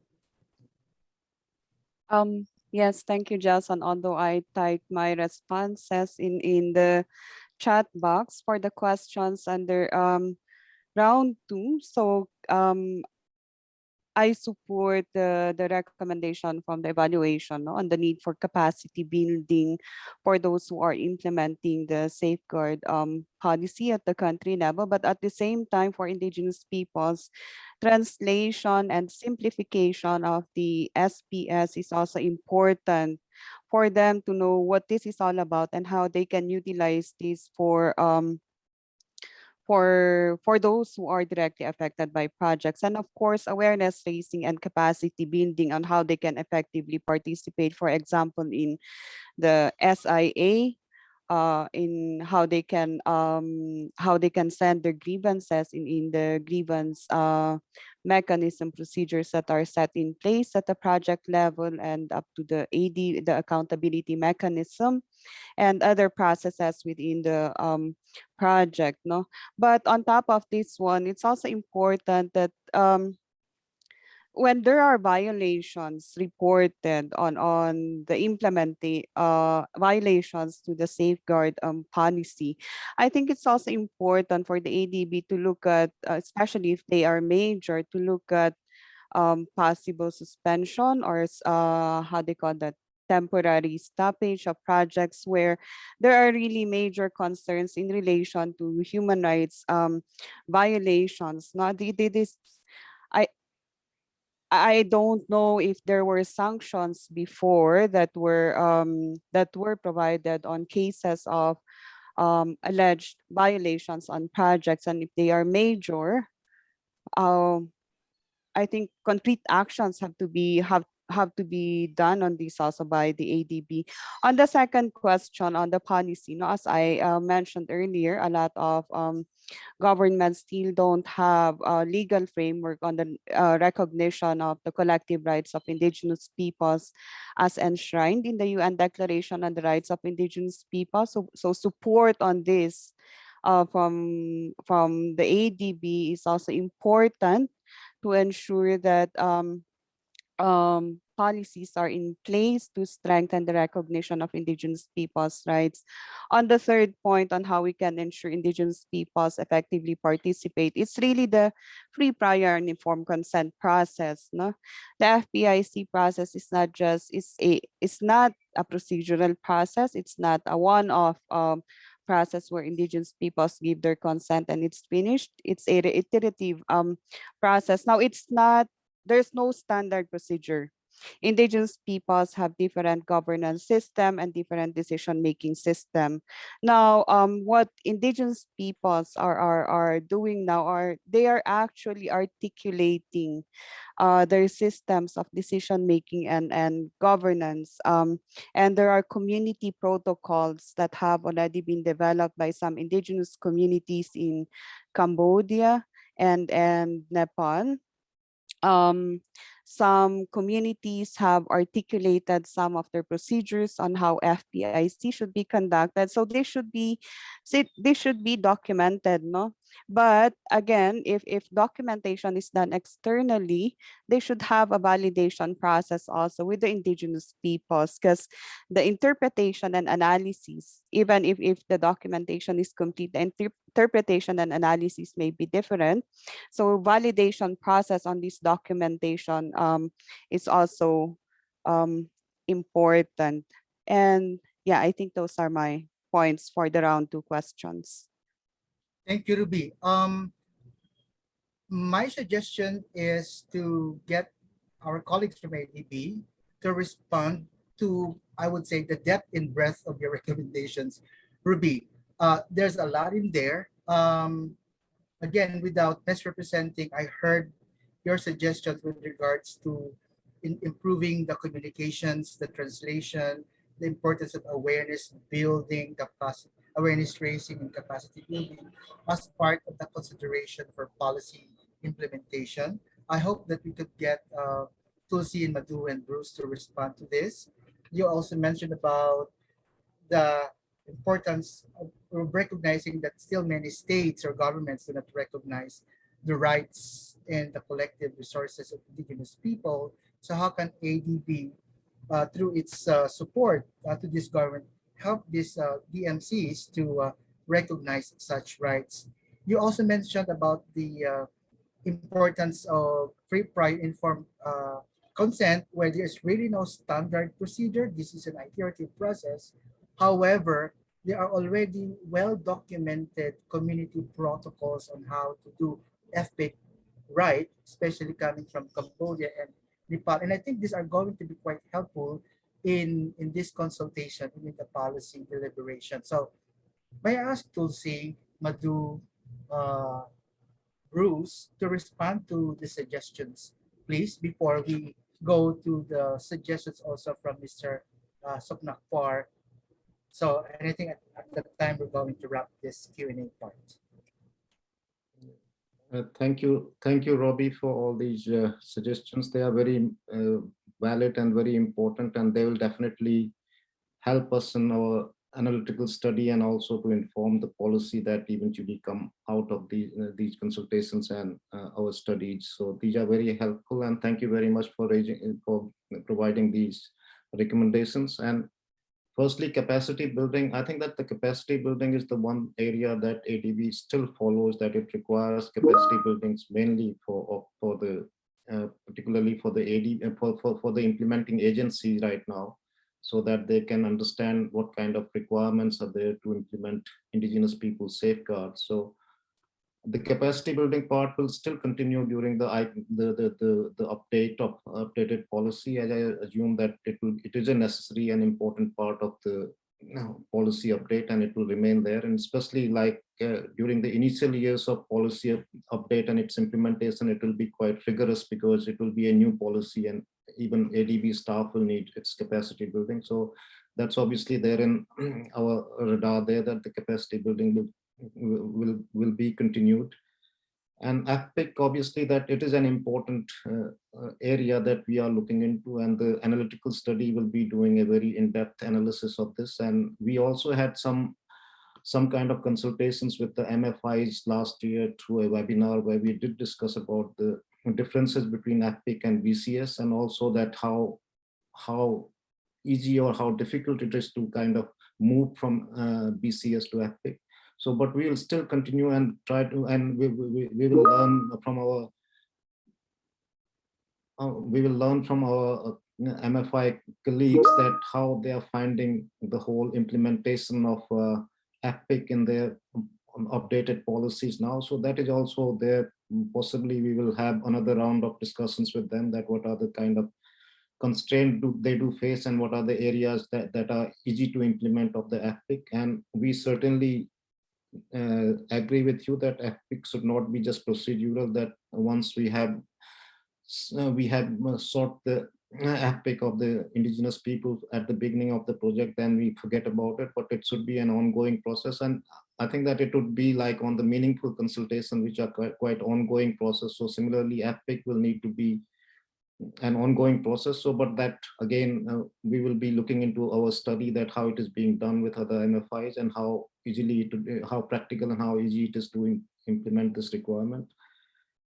And regarding the non-recognition of the collective rights on land of indigenous peoples, I think that our policies, both IP Indigenous Peoples policy and also our involuntary resettlement safeguard policy, do recognize that indigenous peoples collective rights over the land, because in involuntary resettlement policy that basically deals with the land, it is like the customary rights are basically recognized even if they are not legally recognized by a particular DMC. But if indigenous people have customary rights over the land, so our policy does recognize those rights.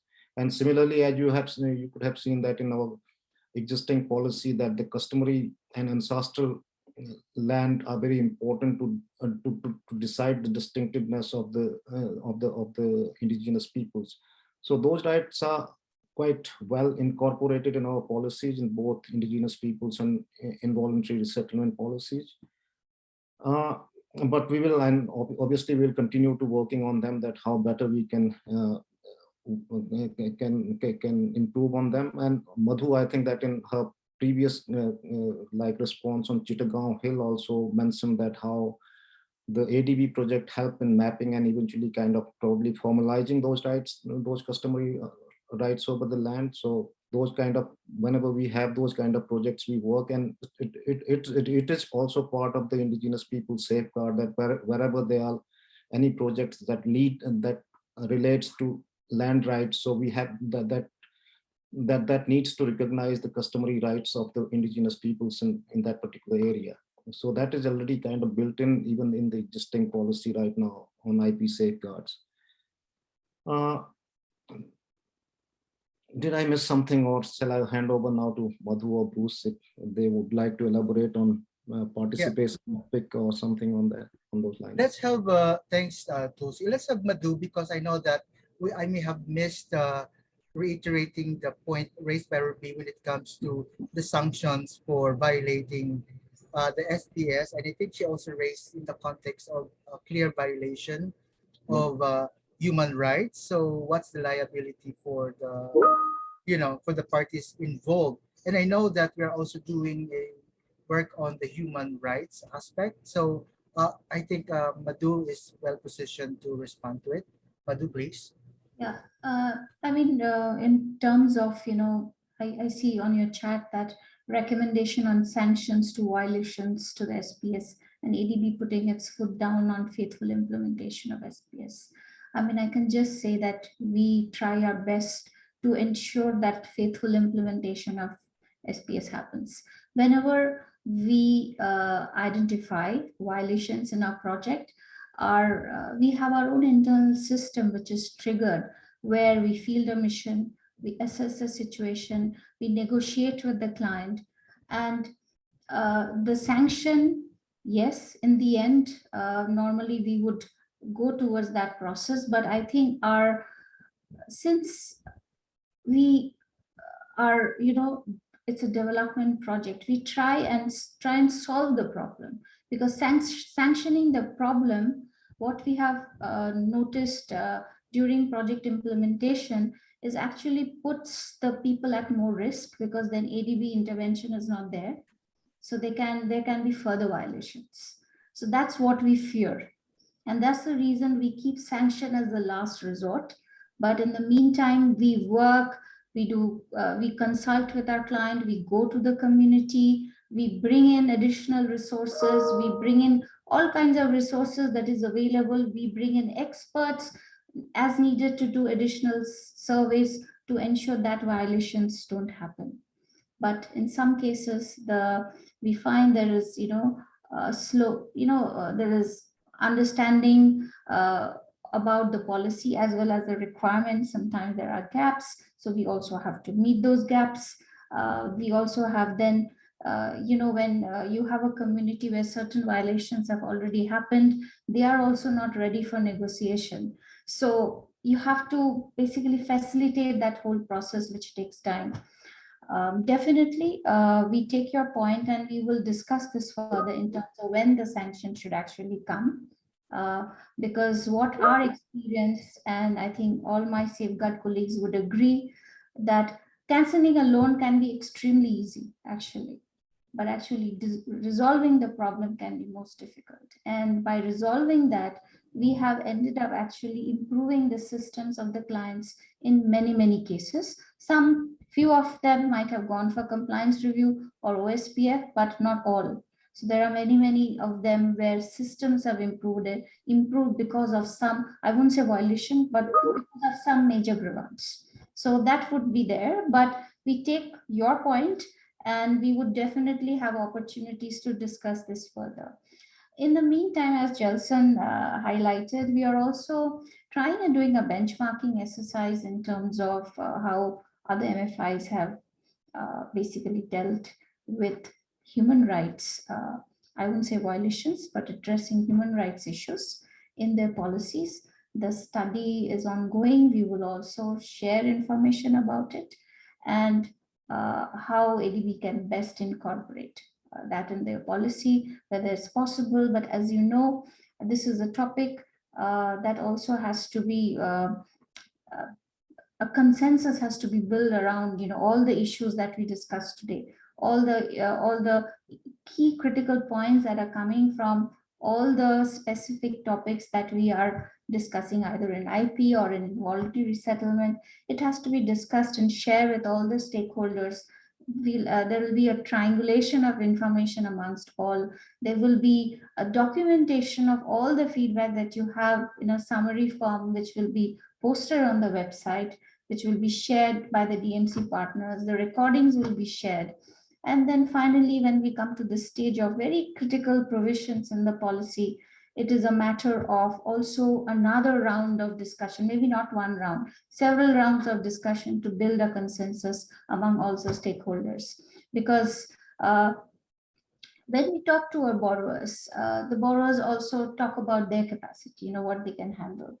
For example, in this policy, we are trying to broaden our scope. So that is already an additional, the borrower has already said that this means an additional requirement and additional work for us.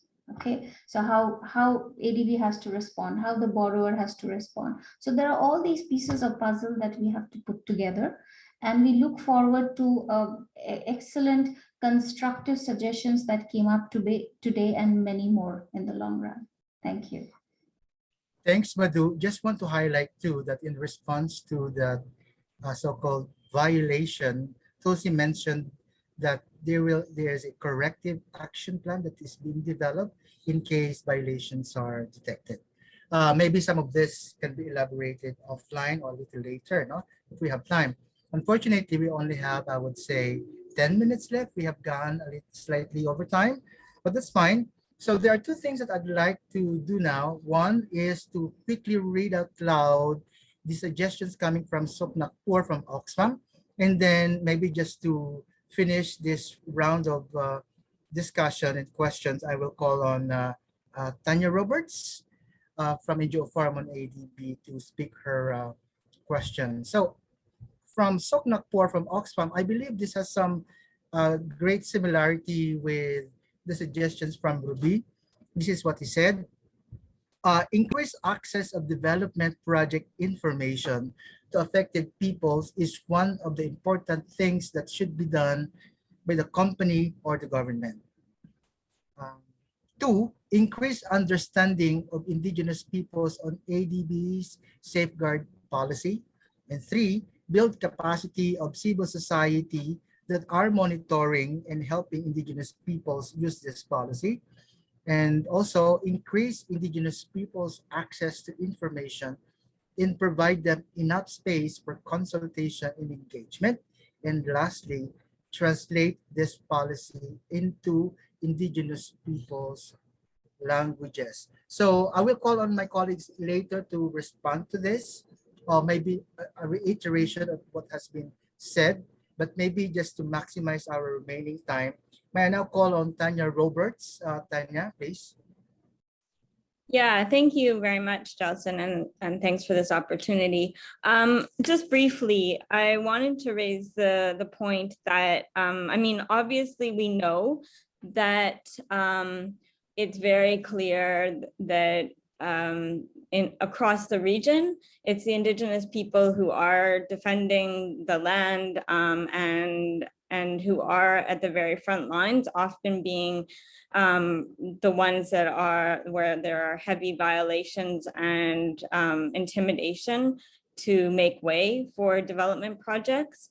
And so when ADB projects are proposed, for example, if they are dams or even large scale wind or solar power projects, the point is that when it is going to overlap with indigenous people's land, it's absolutely critical that the field staff doing the initial sort of scanning of the area also make it clear to communities that there is the no project option that can be open, as well as other locations and development alternatives to be explored, because so often it is seen that these projects are hand in hand with the government and that there is no way for there to be any alternative.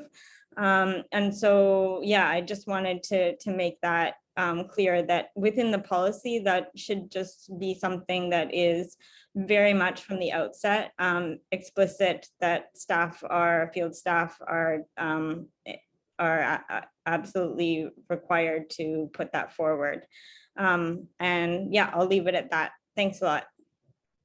Thanks, Tanya, for raising the point about increasing field staff presence on the ground, especially in the early preparation of the project. May I ask then Tulsi and maybe Madhu to close this loop, please?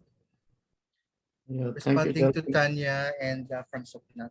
Thanks. Yeah, okay. I think that on the first that 5 from Suknak, I think that we already responded to those ones like translation of policy in indigenous people's languages and capacity of civil society. I thought that we have already responded to those ones initially, but we can still say that these are important questions and important recommendations, and we will look into it, that how far we can go into incorporating those in our updated policy. And to come to Tanya's points, thank you for raising this that there should be an explicit reference to no project offer. And I'll come back to our existing policy right now, where we did discuss about the broad community support. I mean, all these, the big projects like dams and other large scale projects that will obviously result in physical displacement of indigenous peoples from their traditional lands will require seeking broad community support as per our existing policy. And broad community support requires that all the project alternatives are informed to the affected indigenous peoples. And if the broad community support doesn't exist for the project, then as we said in the presentation, the ADB will not finance that particular project.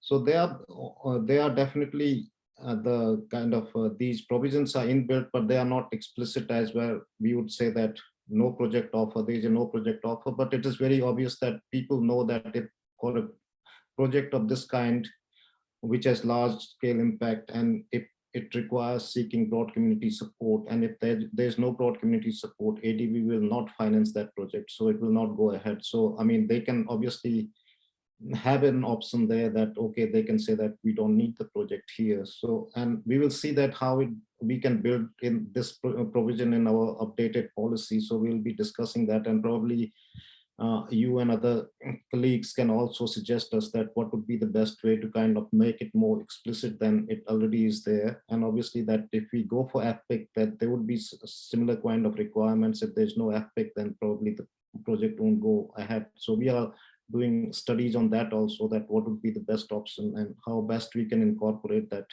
and how best we can make it explicit to the indigenous peoples communities that this is a potential or alternative for them to say that, okay, we don't give you any consent and there wouldn't be any projects on there. Madhu, you would like to add to something, or Bruce on that point to make it explicit at that no project offer? Tulsi, just to agree, I think it's very important as part of a meaningful consultation process, and also to embody other aspects of of our policy, which is around the application of a mitigation hierarchy with a preference for avoidance of impacts, and that alternatives needs to be assessed, and that needs to include no project alternatives. So that of course needs to be made very clear, and that I think without those options being available and being understood, then it's certainly an impediment to moving towards, well, in the past, broad community support, and as we've been discussing, looking towards an FPIC process. That's fundamental. So definitely agreeing with the point. Thank you. Madhu, or you're fine? No, I'm fine. I just want to highlight one thing, even before we go to the FPIC process or identifying whether IP policy is triggered or not. You know, when project proposals come to us, we normally have a pre-reconnaissance mission and we have a screening exercise. That's the time we actually see the viability of the project. And many a times, because a lot of the times we see that there has been Sometimes some projects are dropped or avoided completely.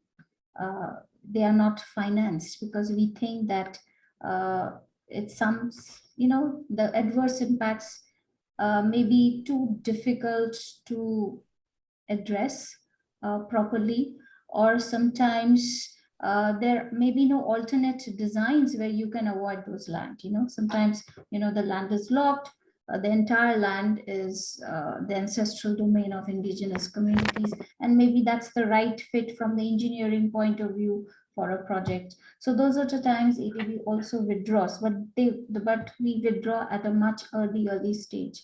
So there are also cases, so staff, when they go, even the consultants, we try and assess all these project options, what are the alternatives we have, and based on that we decide on the proposal of the project. Yes, there are suggestions from the client, but definitely it depends on our due diligence. That's the first level. And then comes when we decide on the footprint. Yes, this is manageable, we have looked into the options, then what should we do? Yeah, that's it. Thank you. Thanks, Madhu. I think the question really put us into the so-called nitty-gritty of project preparation, due diligence, screening, and footprint assessment. So, okay, I think our session our session on the Q&A is about to close.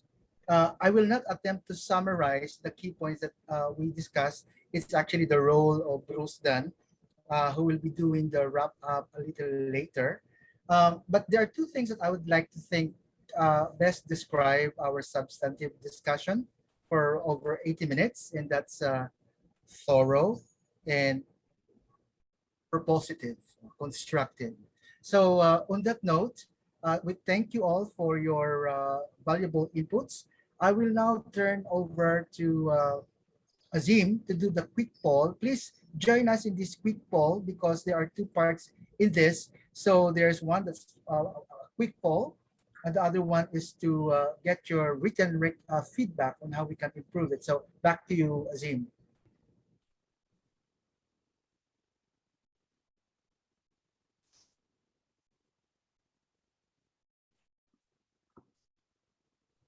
Do you have Azim here? Thank you ever so much, Jelson, and thank you to Bruce.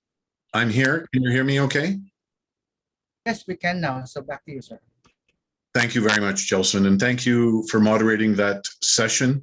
Thank you to Bruce, to Tulsi, to Madhu and Zara as well for adding your contributions and your oversights and detailed explanations on the IP safeguards issues. We're all very aware of the complexity of the issues, and your insights were very much appreciated. But mostly, as Bruce had said at the outset, thank you to the participants and the stakeholders who asked the questions and who probed a little bit deeper on what the presentations that Tulsi and Sam gave were all about. That really made the contributions much more meaningful. And just to say, before we actually enter into the poll, that this is the start of a process. It's by no means the end of a process. What we would like to do is flash upon the screen two polled questions. The first is on Zoom, and it's a quantitative assessment of how we did on a scale of 1 to 5, 1 being the least effective and 5 being the most effective in conveying the information and relating to you on how effective the IP issues were addressed in this consultation. So please give us a score, or please give the ADB a score on a scale of 1 to 5, 1 being the least effective and 5 being the most effective. After that, you will see on the chat a Menti link, and Menti will allow you to provide more qualitative feedback on what we can do to improve these consultations. So specifically by entering the Menti link, and if you already have the Menti app on your device, the poll number is 202-1849, which is also on the chat. Please give us a brief sentence, a few brief sentences, as much information as you wish on how we could improve the effectiveness of these consultations. This will really help us to target more specifically your issues and concerns and address some of the issues in ensuring that your views are heard and considered in the safeguard policy review process, which is why we're all here today. It's really what we want to hear from you on. Based on that, if we can have the results of the Zoom poll as reasonably soon as possible, we may not be able to have the results of the mentee poll, but you should feel free to take your time and provide a considered response to the narrative aspect of the chat, allowing us to improve the targeting and the level of discourse and feedback in these consultations. That would certainly help us. So please take your time on the mentee. I understand there's a revised link, so please go to the revised link that's now on the chat for the mentee. There's also a new app code, which is 17374472, and that's just for the mentee poll. So Sanath, thank you, has advised us that the previous poll on mentee was closed, but we have put the new poll link up there. So the new poll link for mentee is certainly open. If we could have the results of the Zoom poll, we see that more than 50% have ranked us 4 or better, and the poll respondents of level 3 and level 4 are about equal at 43%. But I've noticed that a small number of people have actually left the chat. We started at about over 51, and we now have 46. So we've lost a few people after the dialogue and after the discussion, which is understandable because we ran a little bit over, but your poll responses are certainly appreciated. There's always room for the ADB and us as the moderation team to learn how to engage better with you, the stakeholders, and that's certainly what we want. So the mentee poll will stay open. With that, I would like to turn it back to Director Bruce Dunn of the ADB, Sustainable Development and Climate Change Department, to give us an insight on where we go to from here and what we have to look forward to through the process that will continue into April of 2022. So Mr. Dunn, back over to you for some closing remarks. Thank you. Well, thank you very much, Azim, and thank you again to everyone that has joined this regional consultation event. I really appreciate it. There was such a rich spectrum of views that were shared today. Certainly appreciate everyone that's joined, particularly Indigenous peoples and Indigenous peoples organisations. Hearing your views on this particular topic was extremely important, along with others that have joined. Now, there are so many points that were raised today, and I've been furiously trying to take some notes. We are, of course, though, preparing a written summary of this session, which will be made available to all of the participants, and we'll also be making the recording available to the participants, so in full transparency of the session today. The information and recommendations that you have shared will be informing the further analytical work that we're going to be undertaking, both at this stage where we're looking at various different issues and options, and then of course feeding into the policy update process itself. So it's extremely helpful. We're also very keen to make this process effective, and I can see from the poll that we did there, the ratings are sort of across the board, including 43% that sort of rated us about average. So, certainly we've got some things to learn and some things to improve on the process. And your more specific recommendations on how we can improve that will be very important. Now, I just wanted to provide a brief summary noting a few of the key issues that were raised today. This is by no means comprehensive. And at this stage, of course, I'm not necessarily endorsing a particular way or approach, as we want to keep options open as we consult more. We have more civil society consultations actually happening today, and also with our developing member countries. But I just wanted to note and recognize a number of important issues that were raised today. Firstly, on what I sort of see as some of the fundamental issues, which do include recognition of Indigenous peoples' collective rights. We heard very clearly around understanding that in Asia, recognition of collective rights is a political issue, and this is something that we have to look at very carefully. And of course, the historical context of injustice and assimilation and mainstreaming that has occurred and also influences the economic and social status of Indigenous peoples and vulnerability, but at the same time that Indigenous peoples' connections to land are still enduring and persisting with their traditional ways of life. So that context is something that's so important for us when we understand whether the policy is going to be triggered and how to apply it appropriately.